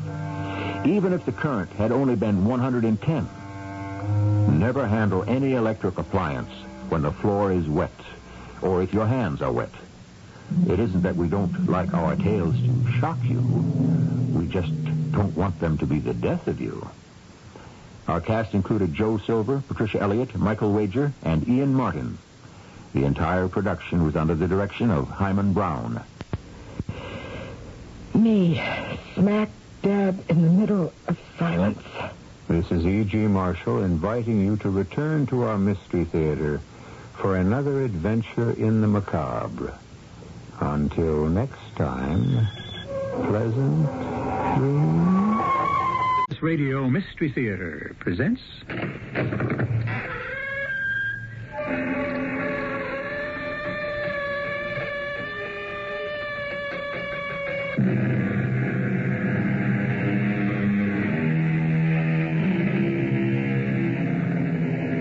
Come in. Welcome. I'm E.G. Marshall. How well are you plugged into your world? I don't mean the world around you, outside of you. I mean your own private world, the one inside of you. Most men and women are content enough to take themselves as they find themselves. But some, either running from the world outside or searching for the one within, seek new frontiers, far more dangerous than even the boundaries of space, more exotic than the mysteries of the ancient East. If your wife has turned to someone else, why not do the same, George? Not really, Serena. What does that mean? It means if she has, then first I must kill them both.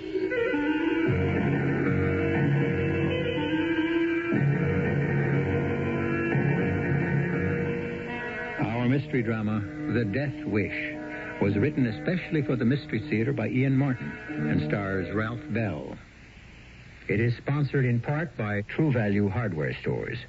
I'll be back shortly with Act One.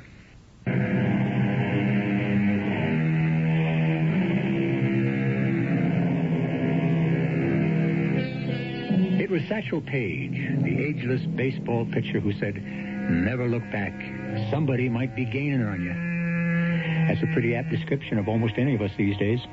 Life is a perpetual train we are running to catch. A race just to stay ahead of the bill collector. A mad dash to accumulate enough of the world's goods to buy security, which dances farther and farther away.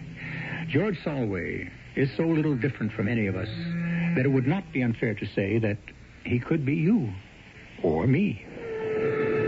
Tickets, please. Come on, commuters, ante up. Oh, hello, Mr. Solway. Hi, Connie. How's it going? Oh, back and forth. How's it with you? You know how it is with us brokers, up and down. Today down. No, the market? No, me, I'm pooped. Beat. About to ankle back the bar car and get me a little restorative. You gotta watch that stuff, Mr. Solway. Could get to you. Well, I hope it does before I fizz off like a rocket through the ceiling. Hey, something wrong? Only the process of coping with everyday living. It's getting on my nerves. I know what you mean. I wonder if you do, Connie.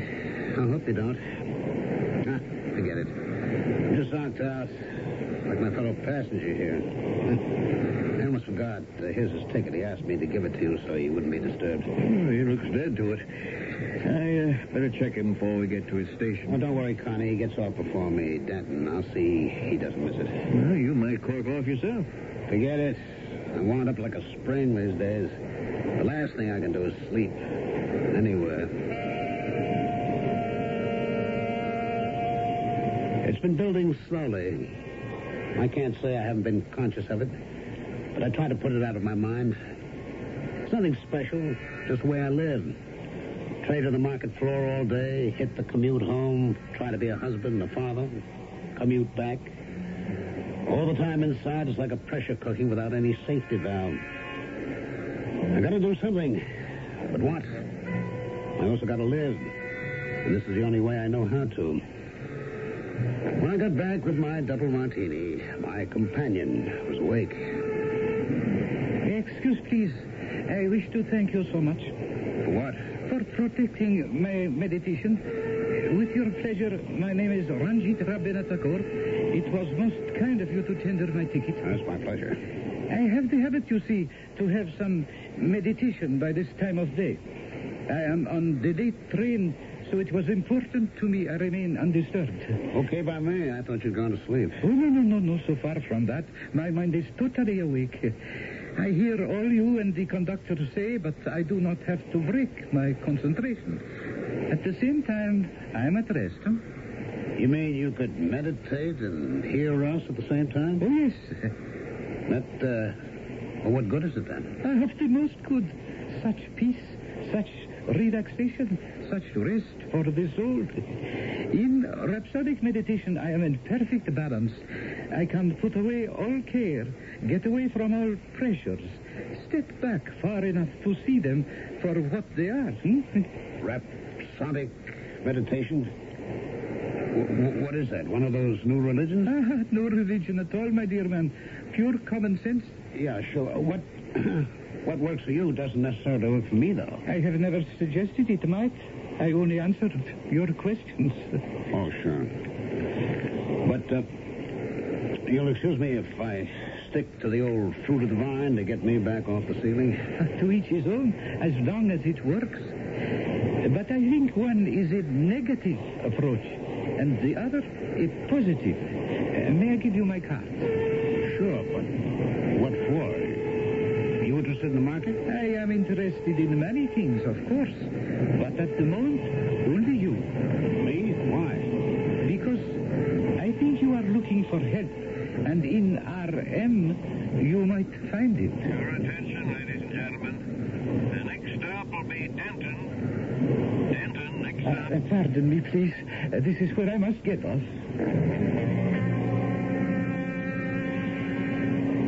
Strange character. And yet I'd give a lot to be as calm as he seemed to be. Crazy. All this meditation stuff. It'd never do for me. Besides, a martini had me all relaxed, so I was ready to go home and face Mary. And maybe just for once, not fly off the handle. Hi, Mary. I'm home. Hi, George. How was your day? Oh, you know, cat on a hot tin roof. You? The hours passed eventually. How about a drink? Honey, you get the late train. Dinner's all ready. I thought we might skip it tonight. You mean you thought I might? Well, it wouldn't do you any harm. Well, that's what you think. So I'll take it myself. You going to join me? No. What does that mean? You going to fight me? If I fight, darling, it's only for us. Please, eat dinner instead of drinking it. Hey, what is this? You going to exhume the temperance union? But you're so thin, dear. You need proper nourishment. I'm worried. Desperately worried, that's all. About what? You're driving yourself right over the brink. You're so hyped up, you're making yourself a nervous wreck. You talk as though I was sick. Well, in a way you are, dearest. Even your doctor says you're hypertense. So, that's the nature of the beast. What can I do about it? Well, there is something you can do about it. If you'd only try. What? Look, maybe I will join you in one drink so we can talk about it. Oh, a weak one, please. 1 week martini coming up. What do you have in mind? Well, let's sit a minute. Oh, thank you, darling. To us. Sure. Oh, this is better. I was talking to Marge Findlay today.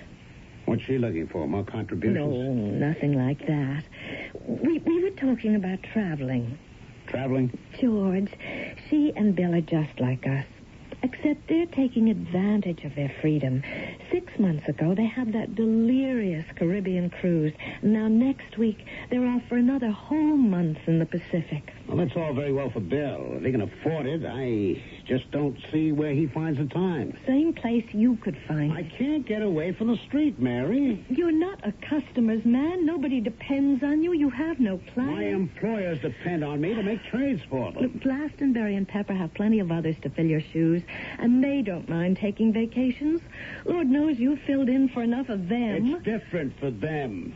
We have the children to worry about. Oh, what children? Tom and Alex are both off at college. Yes, but Debbie is in boarding school. She comes home weekends and vacations. Well, not many weekends.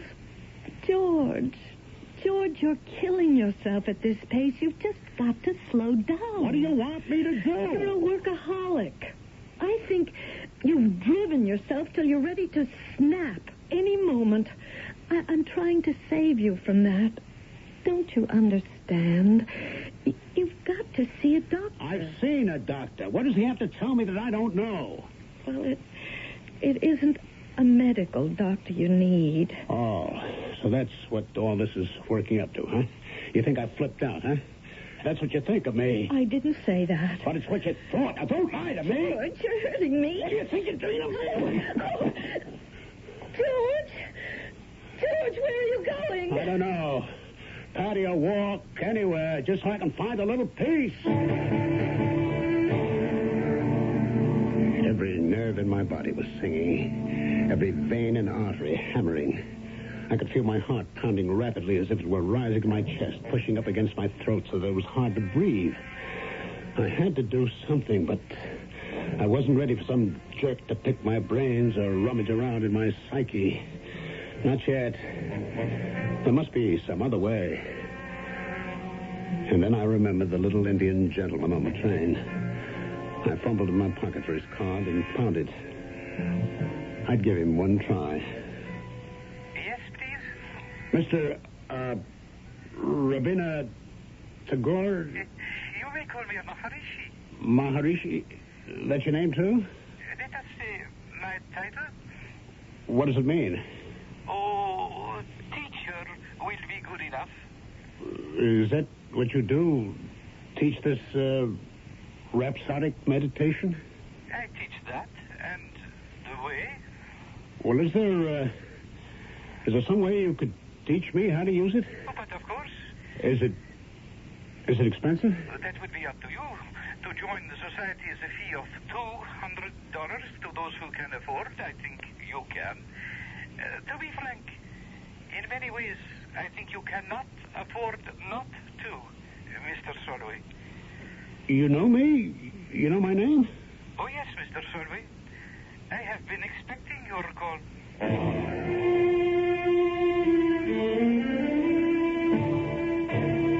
It seemed that the Maharishi operated out of his house in Denton, so I had to make an appointment for late Friday afternoon. I felt better making it. At least I'd taken some step to relieve my tensions, but I'd reckoned without Mary, who had the same object in view. Hi, Mary, it's me. George, we're out on the patio. We? I'll be right there. I didn't expect you home so soon, George. I have an appointment in Denton. I wanted to pick up the car so I could drive back. I hope I'm not butting in. I didn't know you were expecting company. Well, I wasn't. I mean, well, look who just dropped in. This is Phil Egan. Oh, I don't believe I've had the pleasure. Well, you haven't met. But heavens knows you've heard me talk about him enough. Phil and I went to high school together. Not the same class. I think I was 2 grades ahead. How do you do, Mr. Solway? How are you? Would you like to join us for a drink, darling? No, thanks. I've got to be on my way to my appointment. Don't let me break up the party. No party. Your wife and I were just renewing old acquaintance. Yeah, so I see. Don't let me stand in the way. I have to bow out anyway. Oh, George, you don't understand. He's your guest, yes. You take care of him. I have my own problems. What? Where are you going? Oh, that's my secret. It's only fair, isn't it, since you seem to have some of your own? I'll be back for dinner. There is going to be dinner. Of course. The last thing I needed was to meet the man that Mary might have married. Would have until she met me. Philip Egan. Meeting him at last, I had only one blind desire. To kill him. Wipe him out forever. But I never imagined then that that was exactly what I had condemned myself to do. The Eternal Triangle, one of life's most terrifying cliches. But stop a minute. Do we know that this one is a cliche? Or are there angles within angles that may change the shape of things to come? Can rhapsodic meditation bring George Solway a peace that may not passeth understanding, but at least may bring understanding itself? Or will it start him on a voyage within himself that will lead him to a whirlpool of disaster? I shall return shortly with Act 2.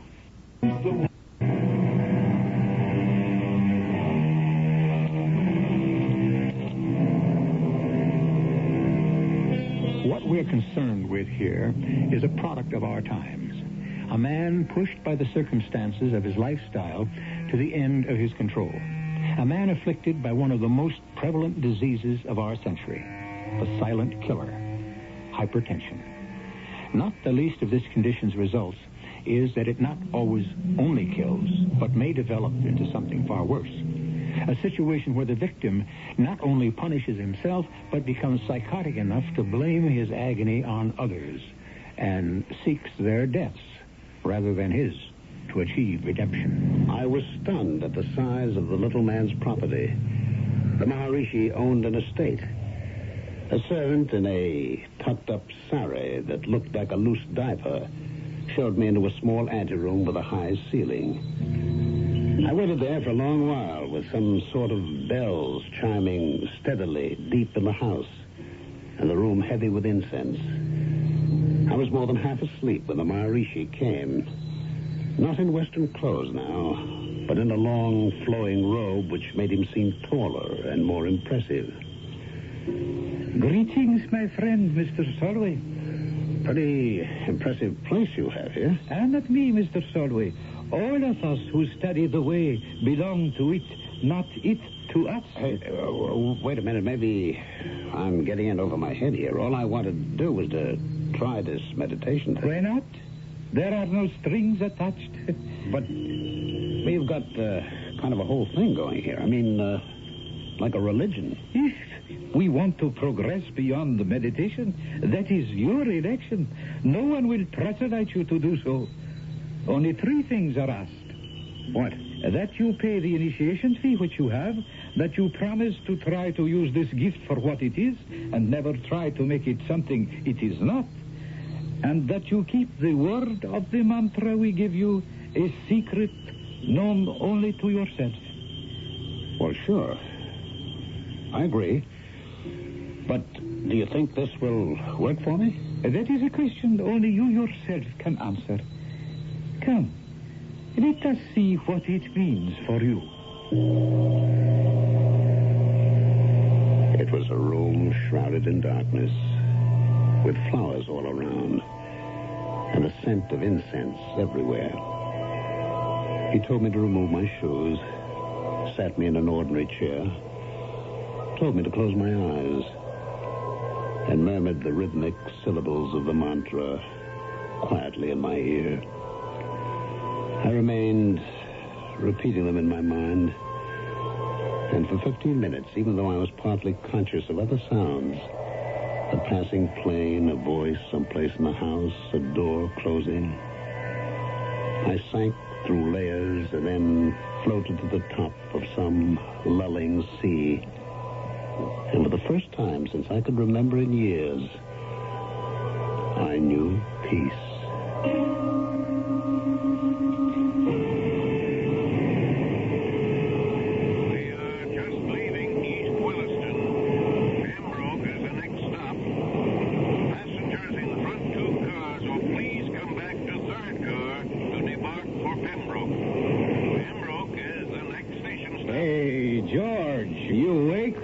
Track back a couple of cars.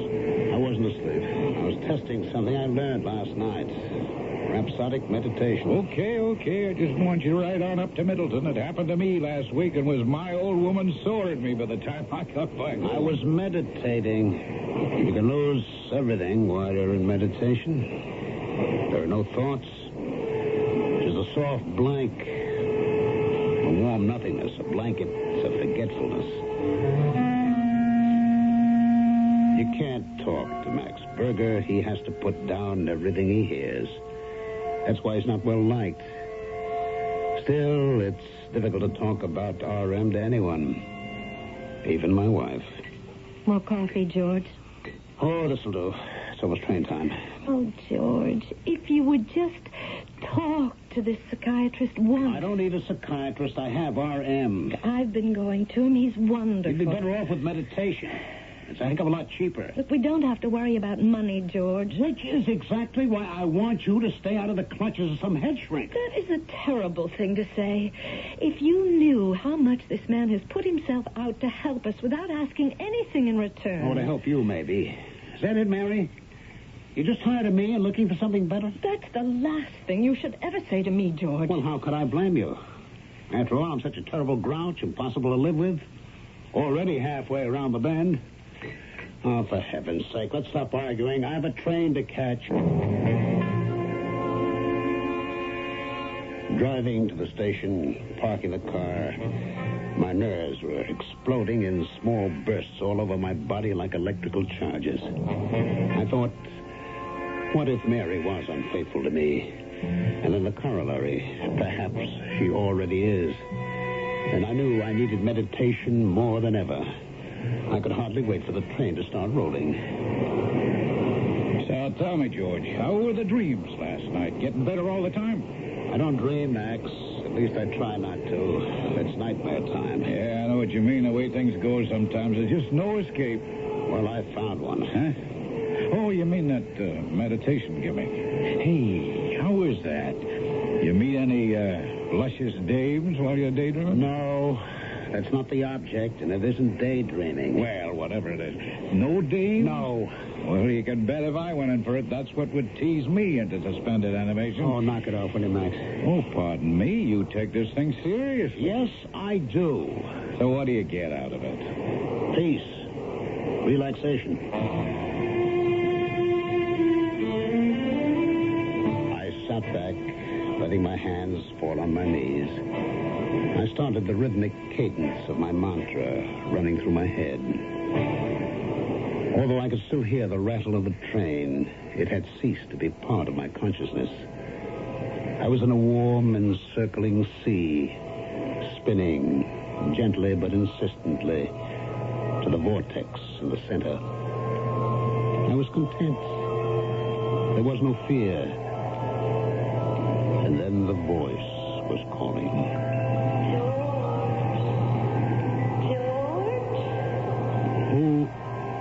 Who is it? Who are you? I am Serena. I'm waiting for you. Where? Beyond the edge. The edge of what? The edge that separates your world from mine. How can I cross it? When you are ready to leave your world behind, you will know. Why should I want to? Because only then will you know an end to torment and the final peace. Why did she look so hauntingly familiar? Why did she draw me so strongly? And why did I feel, in spite of almost overwhelming desire, that I must resist her? That she meant danger and disaster for me? Your attention, please. We're coming into Central Station. Last stop. Please check for any belongings before you leave this train. Hey, meditator. Hey. Better come on back and join the common folks. Are we in already? Just about. And don't tell me you've been meditating for a whole hour. I must have fallen asleep. Yeah, sure. And from the look of you, you must have had some dream. Oh, that must have been some gorgeous babe. Oh, come on, Max. Lay off, will you? Oh, man, you must have a guilty conscience. It's not me who should have the guilty conscience. Now, what does that mean? Oh, forget it, will you? The train's in. I want to get off. All through the business day, I couldn't forget it. What had I meant by that remark? Once during the morning, I called Mary, and twice in the afternoon. But she wasn't home. But it wasn't until after an unsuccessful meditation on the train going home that I finally faced the truth. I couldn't wait to face Mary with it. Where were you all day, Mary? I went shopping in the morning, had lunch with some of the girls, had my session with a psychiatrist in the afternoon. Why? I was trying to reach you all day. I'm sorry, George. Anything important? That depends on the point of view. Mary? Are you having an affair? An affair? With whom? This psychiatrist, whatever his name is. Are you out of your mind, George? Strange question for you to ask. I thought you decided I was. But you haven't answered my question. I won't dignify it by giving it one. Which means you are. Which means nothing of the sort. You're lying? I am not lying. Oh, really, George, this is the last straw. If you don't do something to pull yourself together again, either I'm going to have to leave you, or maybe I will have that affair. You better not. I wouldn't think you'd care much anymore. I care this much. If I catch you even so much as looking at another man, I'll kill you and him. Oh, don't be ridiculous. I mean it. I believe you do. Don't you see how sick you are? I am not sick. You look at you. The veins standing out in your throat. You're shaking all over. Even if you're not sick, then you must be feeling guilty about something. What is it, George? Is it you that's having the affair? Me? Me? You know, I've never even so much as looked at another woman. The thought has never entered my mind. What is it, darling? What is it that's driving you, pulling you apart, destroying you and me? For once, I had to admit Mary was right. I was shaking. I could feel myself coming apart at the seams. And she was right about something else. I hadn't told her the whole truth. All day long, I had been thinking about another woman. The woman in my meditation. Serena. The woman every instinct told me I must resist. And yet whose spell still lay on me, drawing me irresistibly back to her. I couldn't wait to return to my meditation the next morning. You came back, George. Yes, Serena. I knew you would. Are you coming to me this time? How can I? It's so easy. Just cut your ties with your world and step into mine. I don't know how to. Stand up. That's right. Now, look back. What do you see? I can see myself sitting, eyes closed, on the 837, on my way into the city. That's me, George Solway. That's my body. Not the George Solway that could be. The one filled with peace and fulfillment. Why don't you leave the other behind, George? I turn and look at the woman. She is blindingly beautiful. So beautiful I can't separate her features. Only the overall loveliness and the radiance of calm and promise that makes me long to go to her arms. But another force drags my glance back to the figure sitting so still and unmoving on the swaying train seat. I'm cold suddenly and afraid. And for the first time in my life, I understand what is meant by the death wish. What a terrifying thing it is to invade the privacy of a man's mind, to watch him struggle between illusion and reality. The sense of decency prompts us to walk away. And yet, how can we deny the fascination of a struggle unresolved? Won't you join me to discover how it is when I return with Act 3?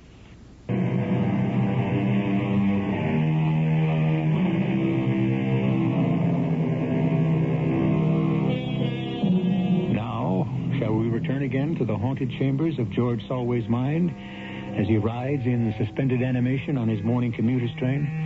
He hangs in a half-world between the bright promise of illusion and the black, stark reality of his crumbling personal life. Which way should he reach? For the blessed anodyne of total nothingness and a shadowy world of release from pain? Or the old world, which has become as agonizing as the tortures of the rack? Let us find out. I'm waiting, George. I'm afraid, Serena. There's nothing to be afraid of. Come, George.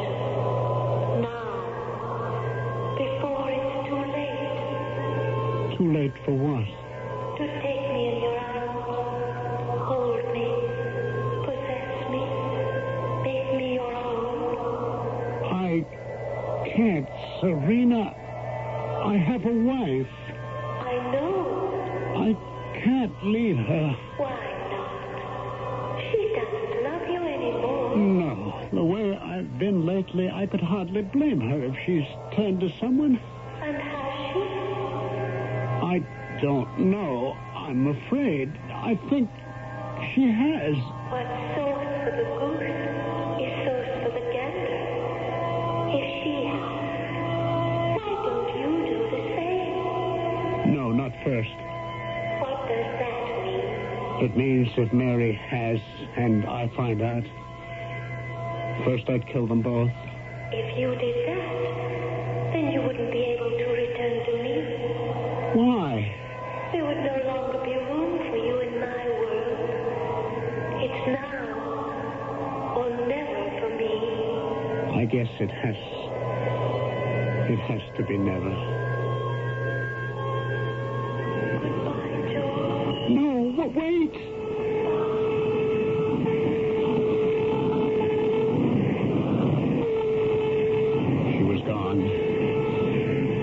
Some steps after her, but she was swallowed in the mist. Quickly, shakily, I stumbled back to where my body lay like a wax doll on the train seat. In sudden weakness, I reached for the armor of its protection, collapsing into it and coming awake with a roaring in my head, my mouth dry and burning. It was an endless day in the exchange. By the closing bell, my head was one solid, dull ache. I couldn't wait to get to the train and go back into meditation. It was strange. I dropped quickly away into nothingness, but as soon as I reached that plane, I found myself leaving my body easily and quickly. I roamed endlessly, free of the shackles of my aching head and twitching nerves. There was no time. It could have been a week, a day, an eternity. It was a shock to get home and find no Mary waiting for me. A shock that turned quickly into a nail-biting fury that drove me straight to the bar.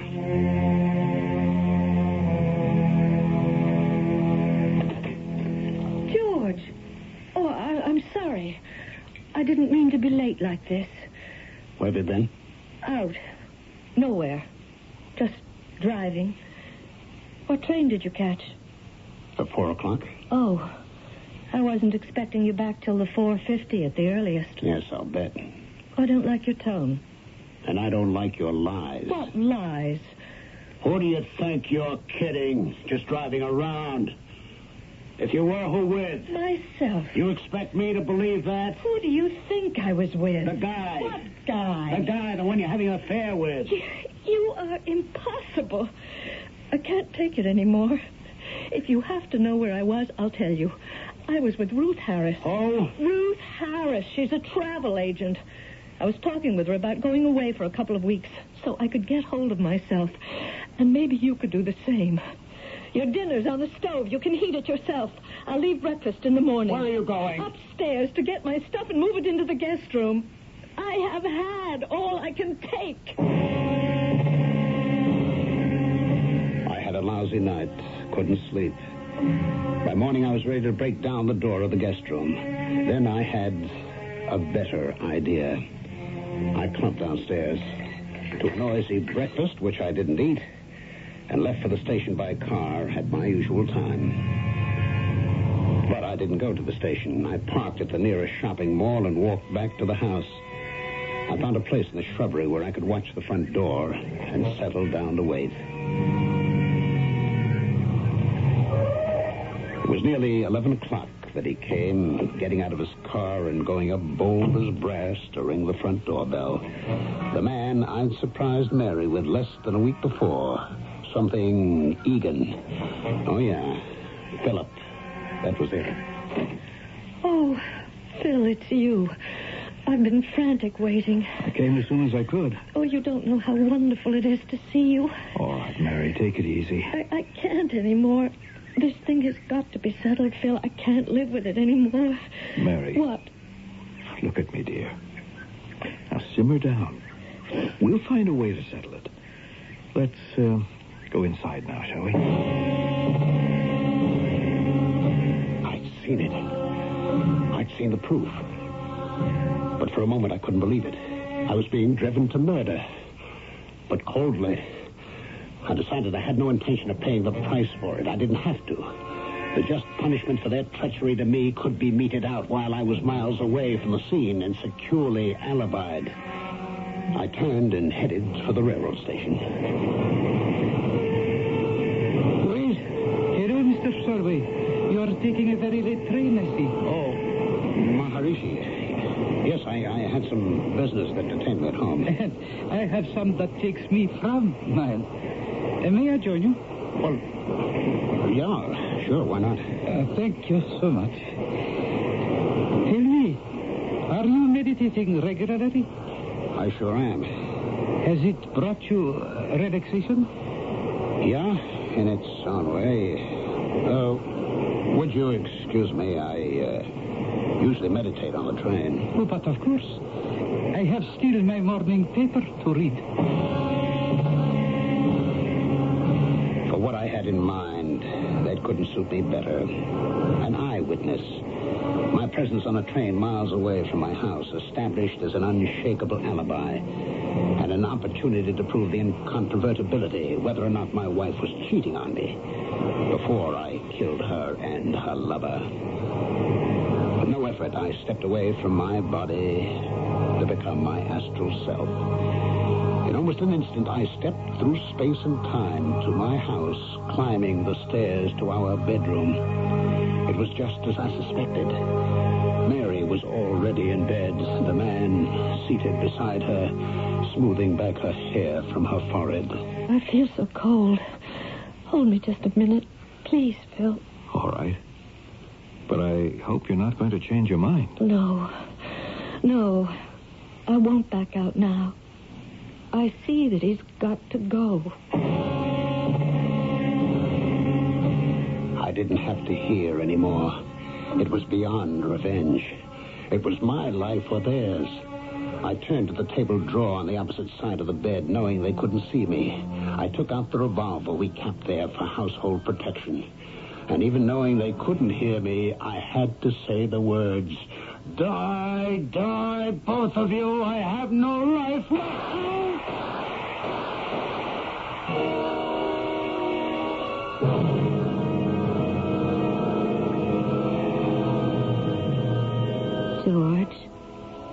George, darling, can you hear me?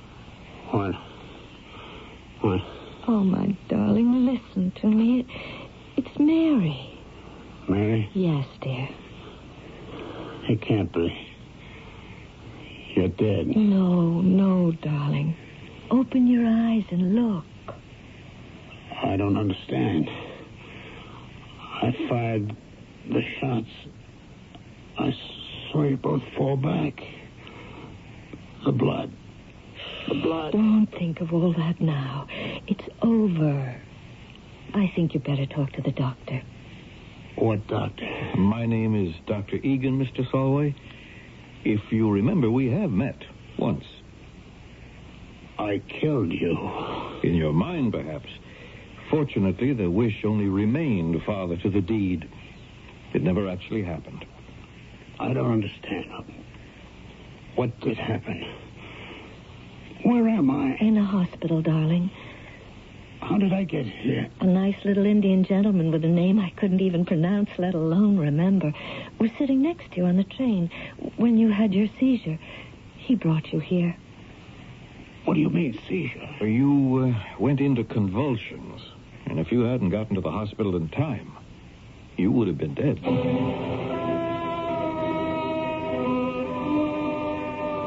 I still don't understand, Phil. It wasn't just hypertension. No, that was a result, not a cause. But what was the cause? Well, that was the difficult thing to pin down. If the oranges had been psychiatric, I couldn't have promised you a cure, but they weren't. Almost entirely somatic. Somatic? Physical. The anorexia nervosa was the clue. Undereating. From that, here in the hospital, they managed to pin it down to hypoglycemia, lack of sugar. All the other symptoms devolve from that. Fatigue, irritation, delusions, and so on. And can he be cured? Of course. Once he'll cooperate. But he thought we were lovers. He thought he'd killed us. Only in the mind. And he had the total excuse that at the time he was not in his right mind. He was very ill. Don't hold it against him, Mary. I won't. If only I could be sure that he wants me back. In his right mind, he will. Cherish him, Mary. If he didn't feel as deeply as he does about you, he wouldn't have been ready to risk everything to make sure that no one else could have you.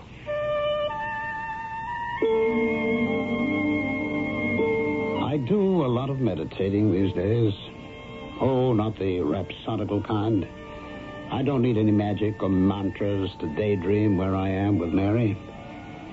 It's par for the course on the island of Maui, where the waves break on the shore, then form again to run backwards to the horizon. There's something to this traveling after all. And taking a long break every so often, no matter what it costs. Why didn't I find it out sooner?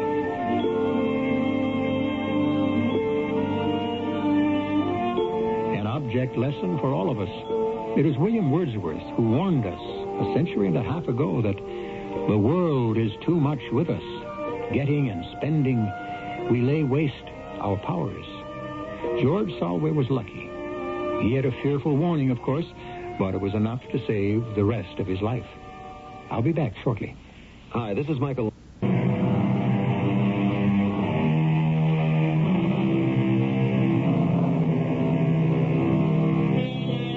The pace of life today is inexorable. We're all in danger of being driven faster than we have the physique, physical as well as mental, to ride the treadmill. What's the answer if one falters or fails? Stop the world because we want to get off? That's scarcely practical. But how about just getting off?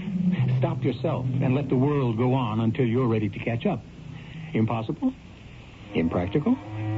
It's an individual choice. It's a matter of what values you place upon life and the living of it.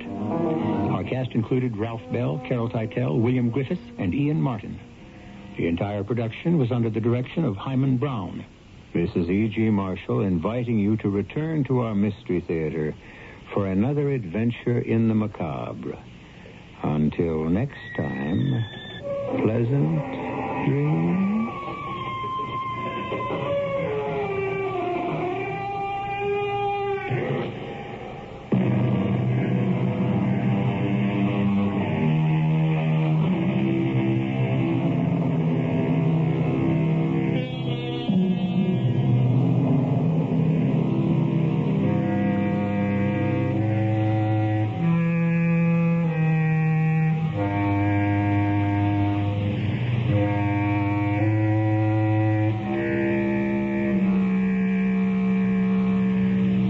CBS Radio Mystery Theater presents...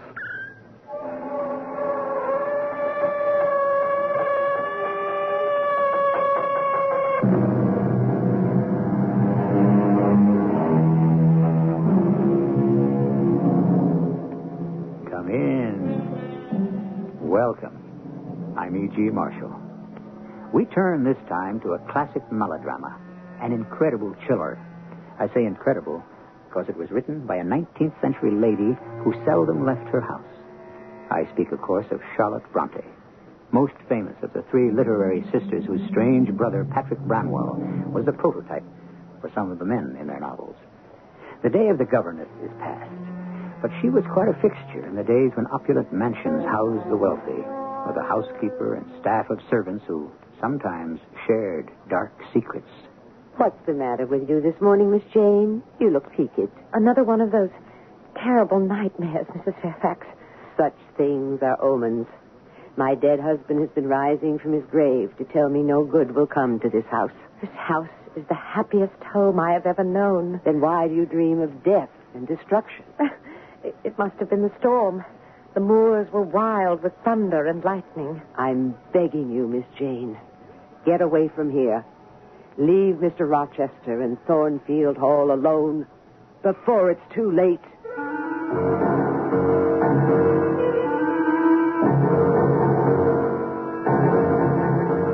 Our mystery drama, Jane Eyre, has been adapted from the Charlotte Bronte classic especially for the Mystery Theater by Elizabeth Pennell and stars Patricia Elliott and Arnold Moss. It is sponsored in part by Contact, the 12-hour cold capsule. and Buick Motor Division. I'll be back shortly with Act One.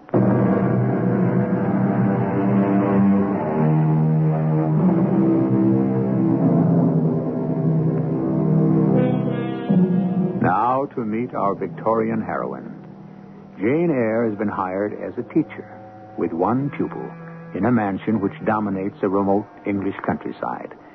A setting much like that where the Bronte sisters lived and dreamed of adventure. As we begin, Jane has volunteered to post a letter for the housekeeper. The nearest village is 2 miles away, but she welcomes the opportunity to walk by herself across the moor.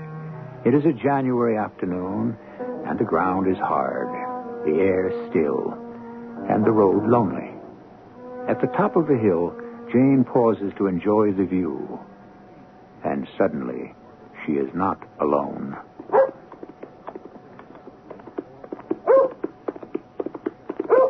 First the dog, and then a man on horseback, galloping furiously. I had not noticed the icy patch on the road, nor had the rider, until too late.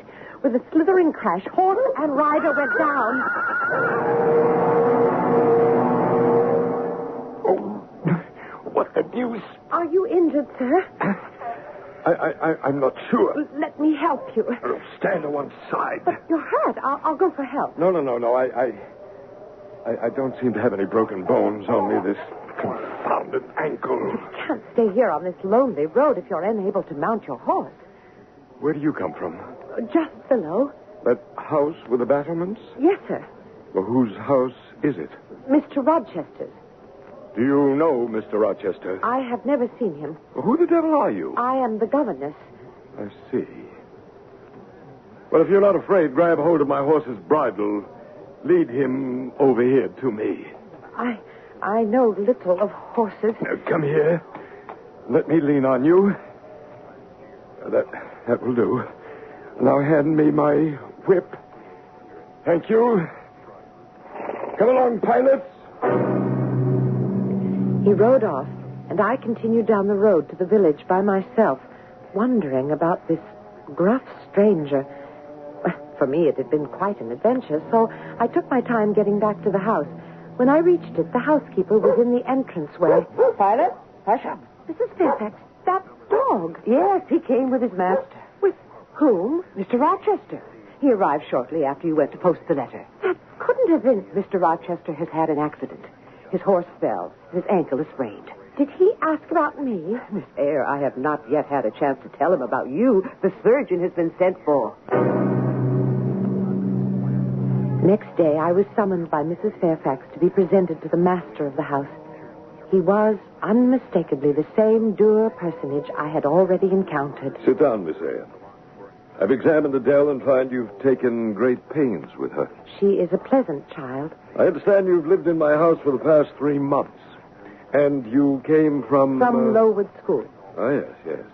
A charitable institution and a grim one, from all I've heard. How long were you there? 8 years.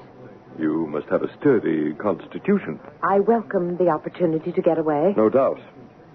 Who are your parents? I have none. Or ever had, I suppose? I don't remember them.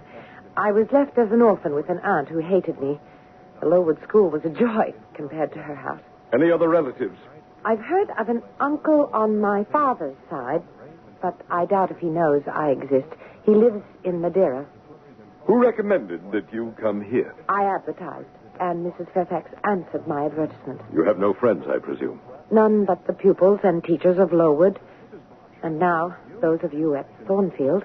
Mm-hmm. You've lived the life of a nun. But I must say it has not broken your spirit. How old are you? 18. Old enough for some accomplishments. I saw some sketches in the schoolroom. Are there others? I have a portfolio. Send it to my room. And now I'm tired. You may go. It's true that I do not frighten easily, and I was content as the days went by to be left with my pupil or to wander alone through that enormous house. One day, I climbed through a trapdoor onto the roof. Oh, a fine place for sketching. As I started down the third-floor staircase, this dreadful sound sent me running. Mrs. Fairfax! Mrs. Fairfax! Yes, my dear. I didn't know there was anyone upstairs. Why, there's not. The wing of the house is quite empty. But I heard someone laughing. Oh, such a terrible laugh. Oh, that. It must be Grace Poole. Grace Poole? One of the servants. She acts quite unbalanced at times. But where have you been? Mr. Rochester wants to see you. I found him seated by the fire, and as the light played over his stern features, his dark eyes had a softness out of keeping with his manner. He caught me off guard. You examine me, Miss Eyre. Do you think me handsome? No, sir. What faults do you find with me? Mr. Rochester, I shouldn't have answered that way. Don't criticize me. Go ahead.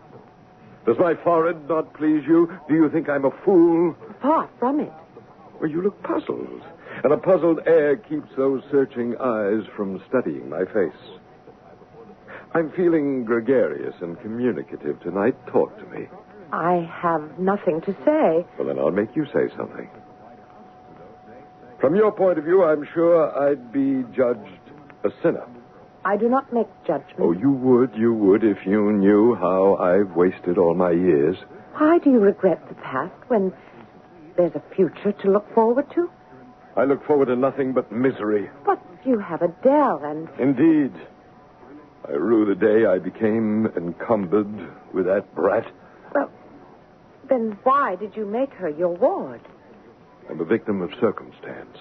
Children annoy me. But I told you I feel talkative. Wouldn't you like to know something about Adele? If you wish to tell me. The child has no more memory of her parents than I do of mine. Her mother was a dancer. I found her in Paris, a glorious creature with whom I fell madly in love. She played me for a fool from the beginning, taking my money, giving a heart to a handsome devil of an army officer by whom she had a child, and claimed the child was mine. Well, does that shock you, Miss Eyre? No. But if the child was not yours, why do you feel responsible? Because the infant was abandoned. Which proves that you are a man of compassion. Perhaps. But I have no feeling for that girl.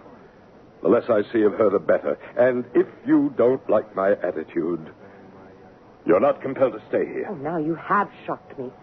Adele is a lonely little orphan, forsaken by her mother and disowned by you. Already she leans on me as a friend, and I will do my best to comfort her.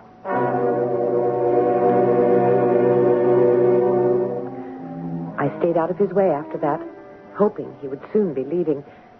Then one night, I was awakened. That terrible sound again, followed by a moan which came from just outside my door. With shaking hands, I put on my robe, opened the bedroom door, and... Who's there? Who is there? In the far distance, someone was climbing the stairs. And very faintly, a door closed.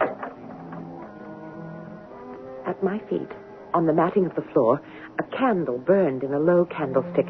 I picked it up and walked along the corridor, drawn by the strong smell of smoke. A door, usually closed tight, was ajar. Mr. Rochester's bedroom, and the smoke was coming from there, billowing out and getting thicker. Mr. Rochester! Mr. Rochester! Wake up! The draperies at the head of his bed were on fire. I grabbed a pitcher from the washstand and... What the devil? A fire, sir. Get up quickly. In the name of all the elves in Christendom, is that Jane Eyre? What have you done with me? Your bed was on fire. But what brought you to my bedroom? There was someone in the hallway. Someone who cried out and then went upstairs. I see. You said you saw no one but heard a cry. Yes, I thought it must be that Grace Poole. Exactly so. The unfortunate woman has nightmares.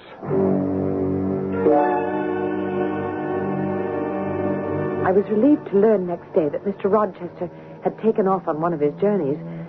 But when he returned, I saw quite a different side of his complex personality. Oh, Miss Jane, it's nice to have music and laughter in the house. I thought I heard singing last night. There are ladies staying here? Mr. Rochester has brought several guests.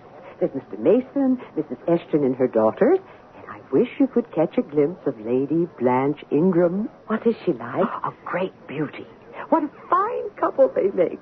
I'm hoping that what I've heard may be true. And what is that? That they will be married. Oh, Lady Blanche is years younger than Mr. Rochester, but so gay and charming. I tell you, life will be very different at Thornfield Hall. What has come over me? As I lay in bed, my heart is filled with a great longing. Severely, I say to myself, tomorrow, Jane Eyre, look in the mirror and draw your own picture faithfully without softening one defect. Omit no harsh line and write under it, portrait of a governess, disconnected, poor, and plain.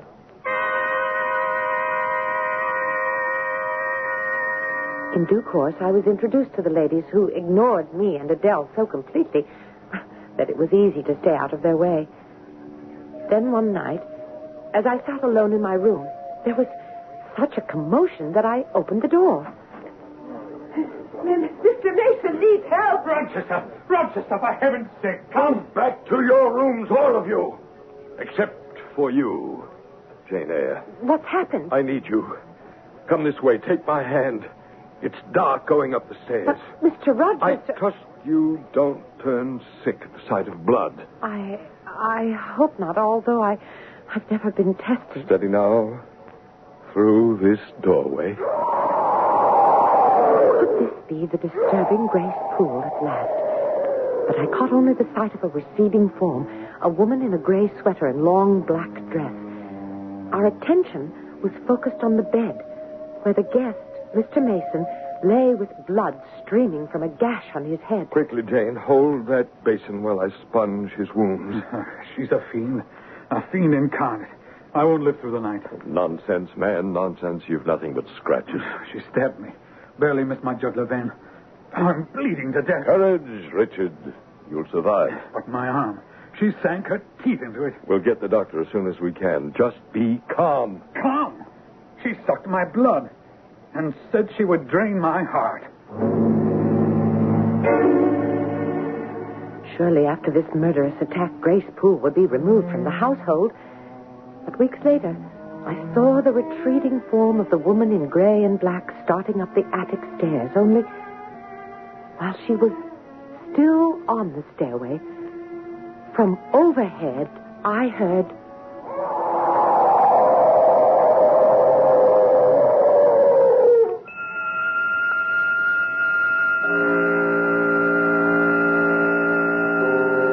How's that for a chilling turn of events?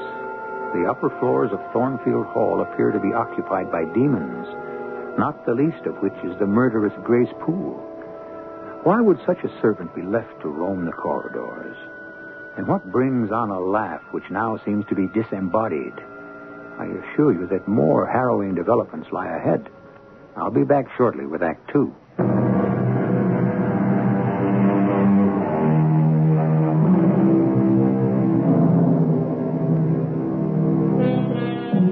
The unfortunate Mr. Mason apparently made a quick recovery.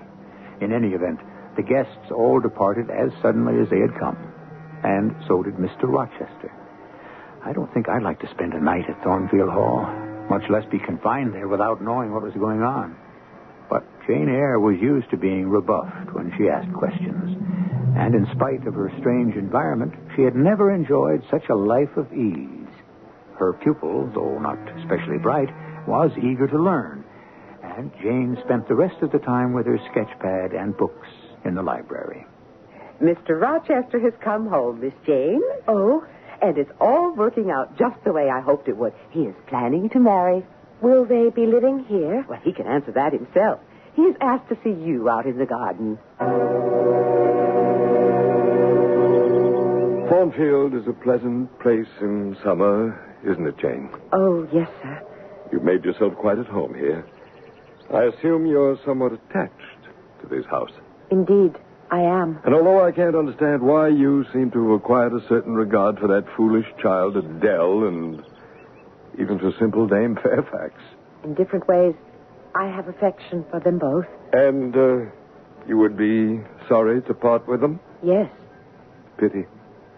But that's the way it is. The time always comes when one must move on. But, sir, I'm very happy here. Yeah, well, that's the extraordinary thing. It'll make parting more difficult. You mean I must leave Thornfield? I'm sorry, but you're dismissed as of tonight. Is it because you are going to be married? Exactly so. Soon, sir? Very soon. But what about Adele? I'll send her away to school, and you must get a new situation. I will advertise immediately. But in the meantime, may I stay on until I have somewhere else to go? I hope to be a bridegroom in about a month. But I'll find employment for you. In fact, my would-be mother-in-law has already heard of a place where they need a governess in Ireland. That's a long way off, sir. From what? From England and from Thornfield and... Well? From you, sir. It's very interesting that you should say that, Jane. Because when we're alone as we are now, and I'm close to you, I have a queer feeling that I would miss you very much if you should go away. You will forget me very quickly. You spoke to me once of the future. What do you look forward to? Oh, I suppose in my hopeless dreams, I fancy myself as a mistress of my own school for girls. Oh, Jane. Behind that prim facade, you're fire and ice. You mustn't. Please, don't talk that way, sir. I wish you happiness in the course you have taken for your future. What course? Why, with the beautiful Miss Ingram, your bride. I have no bride. But you will have. Oh, yes, I will. And she is standing now right beside me. Mr. Rochester, please, let me go. I am offering you my hand, my heart, and a share of all my possessions. You are making a fool of me. And my only answer is to laugh in your face. I ask you to pass through life at my side, to be my second self and best companion. You have already made your choice, and I can take no more cruelty. Jane, I have no feeling for the beautiful Blanche no more than she has for me. Our affair is over. I came back to Thornfield to entreat you to accept me as a husband. If your feelings for me are real, I will be grateful and devoted. Grateful? Say it quickly. Say you'll marry me. Mr. Rochester, if you are sincere... Edward. My name is Edward. If you need an oath, I swear that I love you. Then, sir, I will marry you. That's not the way to accept my offer. Dear Edward. Everything had changed. I was no longer plain Jane Eyre. Of course, I had known from the first moment that Edward Rochester was a man above all others. But in my wildest dreams, I had never dared hope I could be the object of that affectionate heart he tried so hard to keep buried. I still felt insignificant and blushed when he offered to buy me a trousseau and talked about jewels. And a diamond necklace for my lady? Oh, no, sir, please, I can't accept But it. you're soon to be Jane Rochester, and that calls for finery for my beauty. Oh, please, Mr. Rochester. Who? Edward. Mm-hmm. Don't call me things I am not. I am your plain, Quakerish governess. You have beauty after my own heart, delicate, ethereal. Oh, puny and insignificant, you mean. You are dreaming, or else... Oh, for pity's sake, don't sneer at me. I will dress my Jane in satin and lace. And for her wedding, her head shall be covered with a priceless veil. I was in a world of utter bliss until what you and Mr. Rochester are about to do is wrong. We love one another. He is old enough to be your father. He's nothing like a father. And he looks so young. You know nothing of men. And no good can come from a union with a gentleman of his station and a lowly governess. I thought, Mrs. Fairfax, that you and I were friends. Miss Jane, you must leave Thornfield Hall before it's too late. But my Edward was more loving than ever, and I could put up with anything until... Dearest Jane, last night you were so radiant. Now, what's happened on your wedding day to make you look so pale? Last night, the most terrible nightmare of them all. My dearest Jane, you're nervous, that's natural.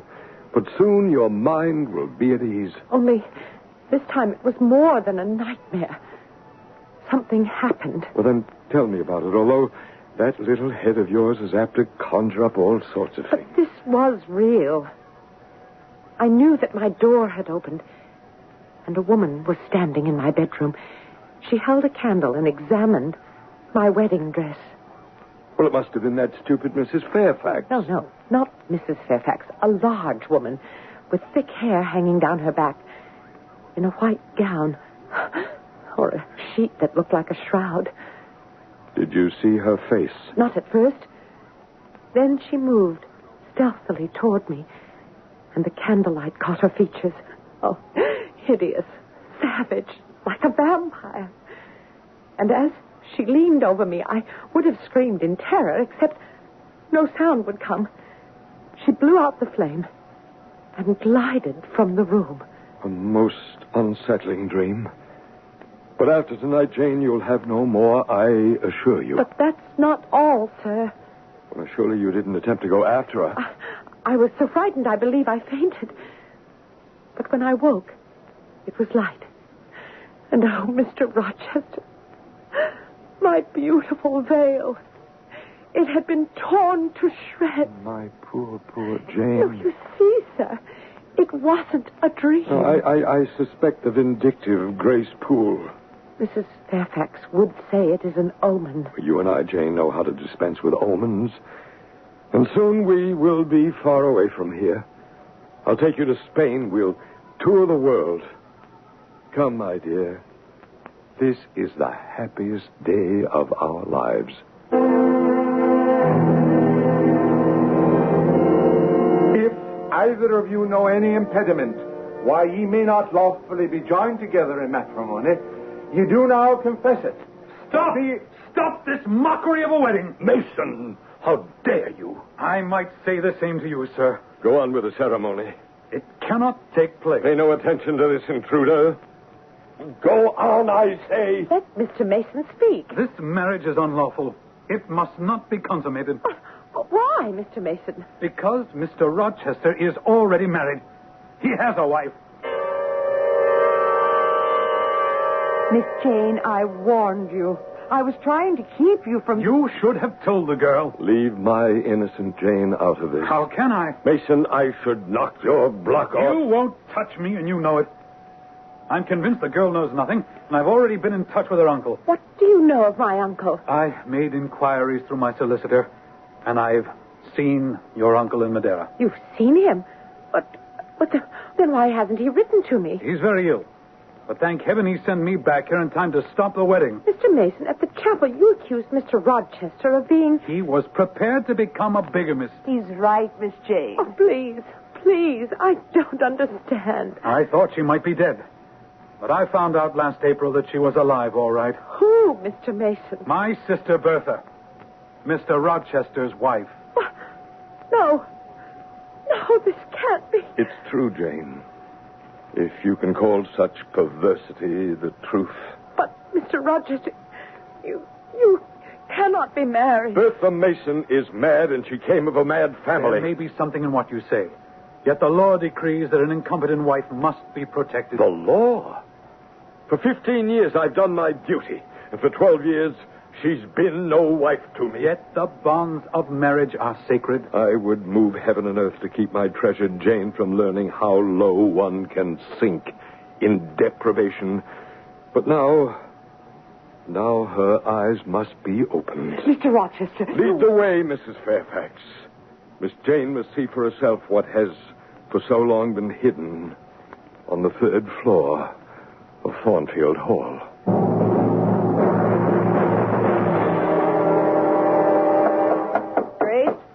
Grace, Poole. Unlock the door. Go in first, Mason. Sometimes she responds to you. What if she responds the way she did last time? Go on, you coward. She's with her nurse. Watch her, Grace. She's not to be trusted. Oh, it is. That's the woman who came to my room last night. Or can she be a human creature? Careful, miss. She sees you. Wait until Mrs. Poole has her cornered. She is so cunning. We'd better leave. I know how dangerous she can be. And that, Jane Eyre, is what they call my wife. Now we know the secret of that ghostly 3rd floor of Thornfield Hall. Picture, if you will, the scene Jane Eyre was forced to witness. The door was unlocked by the stolid Grace Poole, a somber matron in gray and black. But behind her, groveling on all fours, a wild creature with long hair hanging over her face, like some fearful beast of the jungle. We will mercifully close the door before continuing presently with Act 3.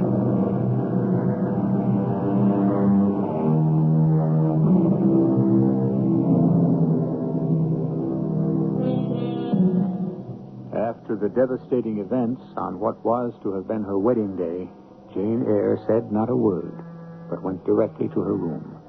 Mr. Mason made a sudden departure, and Mrs. Fairfax went about her duties as though nothing had happened. No one came to comfort the heartbroken Jane. And Rochester, he sat on a chair outside Jane's door while the hours passed in deathly silence.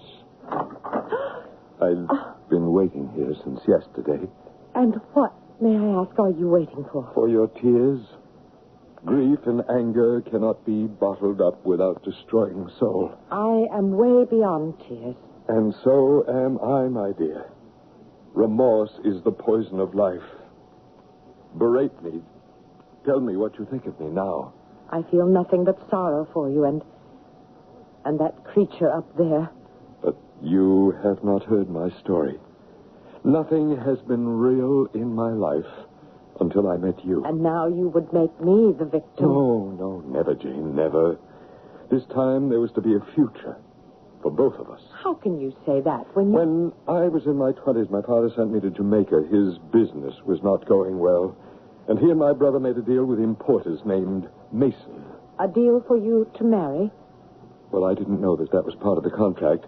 No one told me that £30,000 was paid for their daughter to marry an Englishman. But you saw her. You must... All I saw was an untamed island girl who charmed me with her caresses. How could you? She was a handsome woman then, Jane. Now, how was I to know that if it were not for me, she would be sent to the asylum where her mother was, or locked up in prison for some of these things that she had done? But you lived with her. Yes, I spent 4 years of hell trying to get medical help. But our case was hopeless. And when my brother and father died, I was left with Thornfield Hall and no one outside this house, except the doctor and Richard Mason, knew of her existence. And that's why you're seldom here. I cannot stand the solitude. Nothing has had any meaning, nothing, until you came, Jane. And now I must leave you? No, you can't. I'll take you anywhere you want to go. Do anything you say. Then let me go in peace.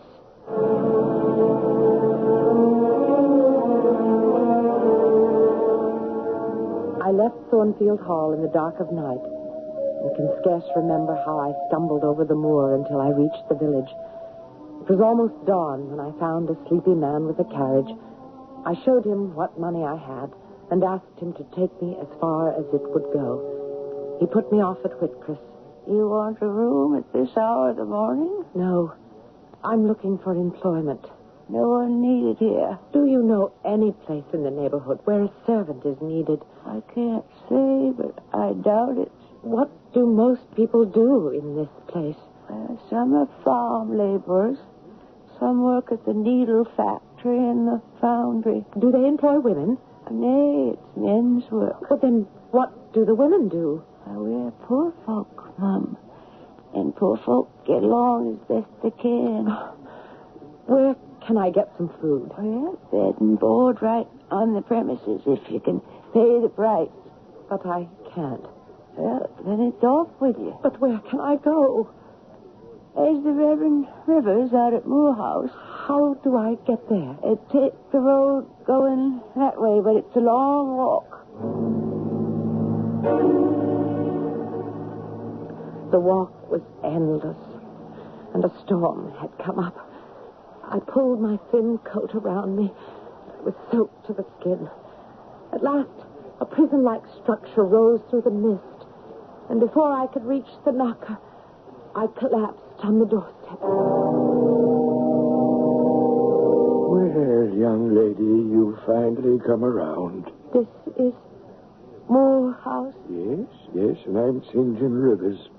And now you must tell me your name and how I can get in touch with your family. My name is Jane Eyre, but I have no family. No relatives at all? An uncle. If you will give me pen and paper, I will write to him. Where does he live? In Madeira. Oh, that's far away. Give me the name of someone nearby who can come and fetch you. There's no one. Please, Mr. Rivers, you must help me.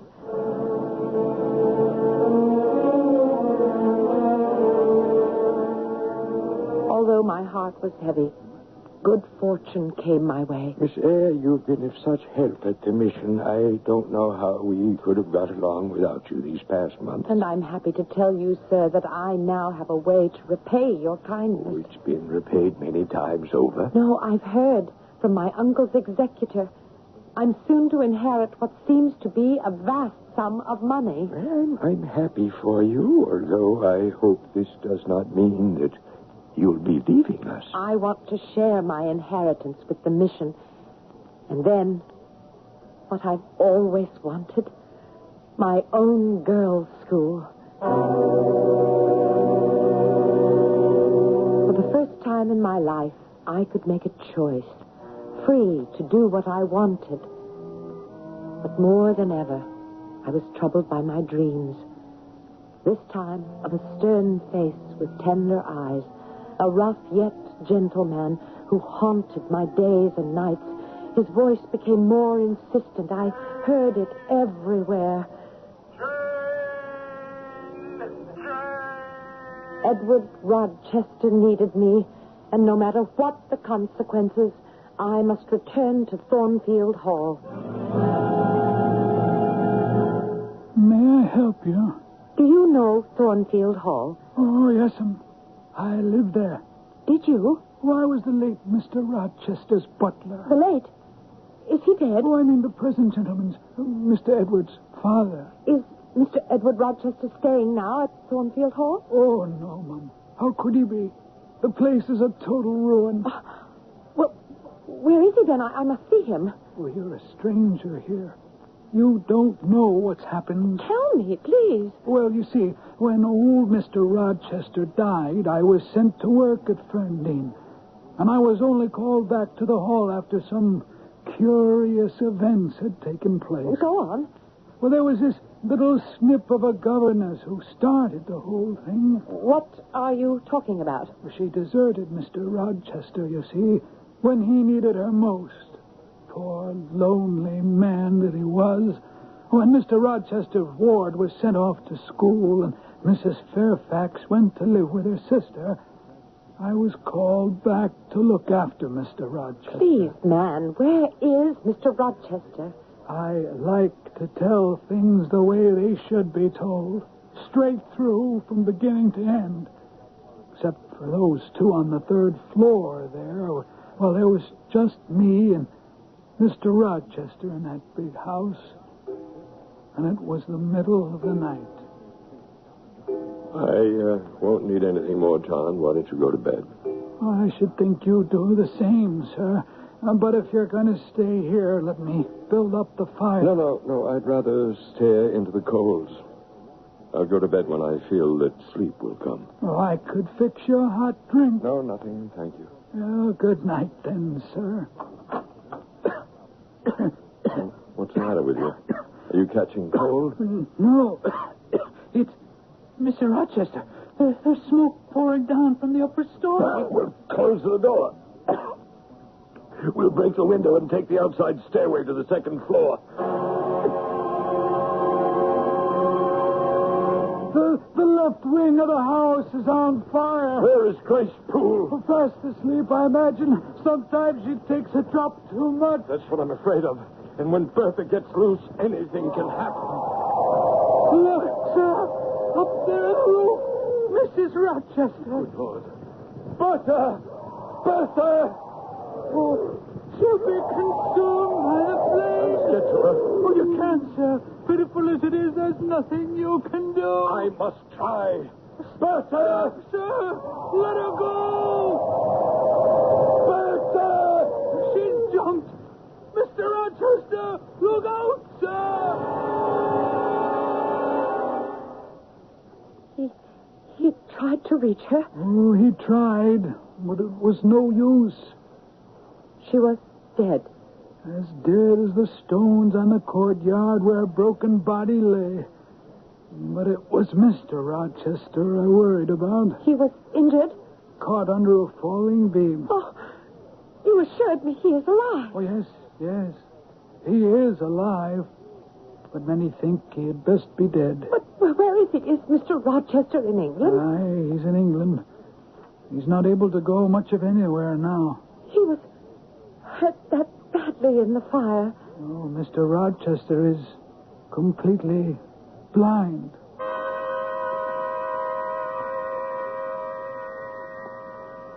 I will pay you well to take me to this place where Mr. Rochester is staying. Friendin, oh, I don't mind driving there. My sister works for Mr. Rochester, but, I doubt that he'll let anyone in the house. You must persuade your sister to let me see him.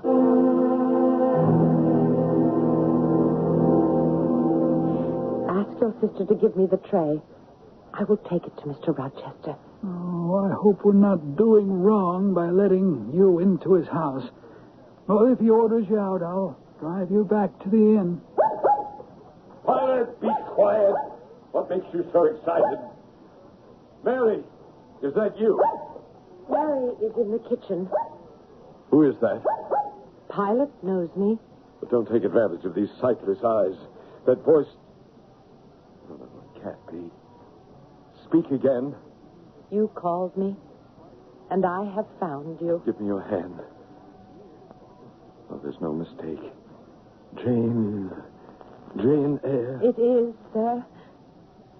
Am I hideous, Jane? Yes, Mr. Rochester. But then you always were, you know. That's my spirited girl. Great heaven, Jane, how I've missed you. I gave up searching. Where have you been? It's a long story, sir.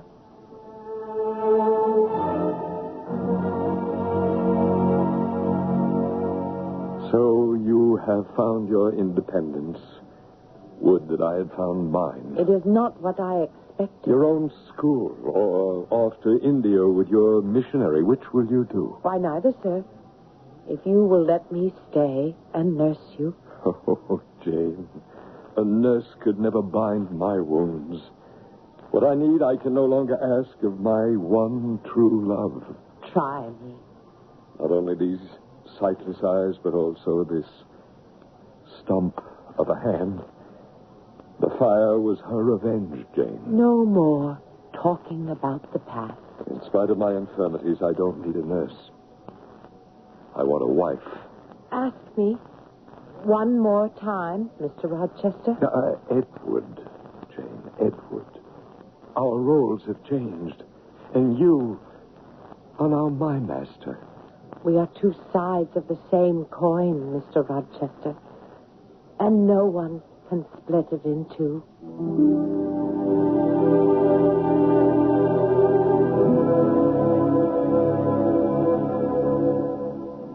it seems unreasonable that everything worked out so well for such a fair. But that's the way Miss Bronte wrote the story.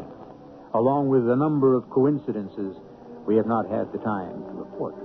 At the very end, Charlotte Bronte tells us that Rochester regained the sight of one eye, and that he and Jane lived happily ever after. I'll be back shortly.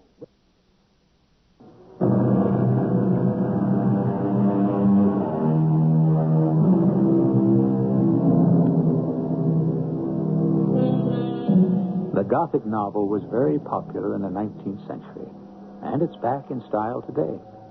Women writers are still leading the field, just as they did in the Brontes' day. There seems to be renewed interest in ghostly mansions, orphan girls, and bold men, both dashing heroes and those with evil intent. I hope you agree that such fare makes good listening. Our cast included Patricia Elliott, Arnold Moss, Lloyd Batista, and Anne Petoniak. The entire production was under the direction of Hyman Brown. This is E.G. Marshall inviting you to return to our Mystery Theater for another adventure in the macabre. Until next time, pleasant dreams.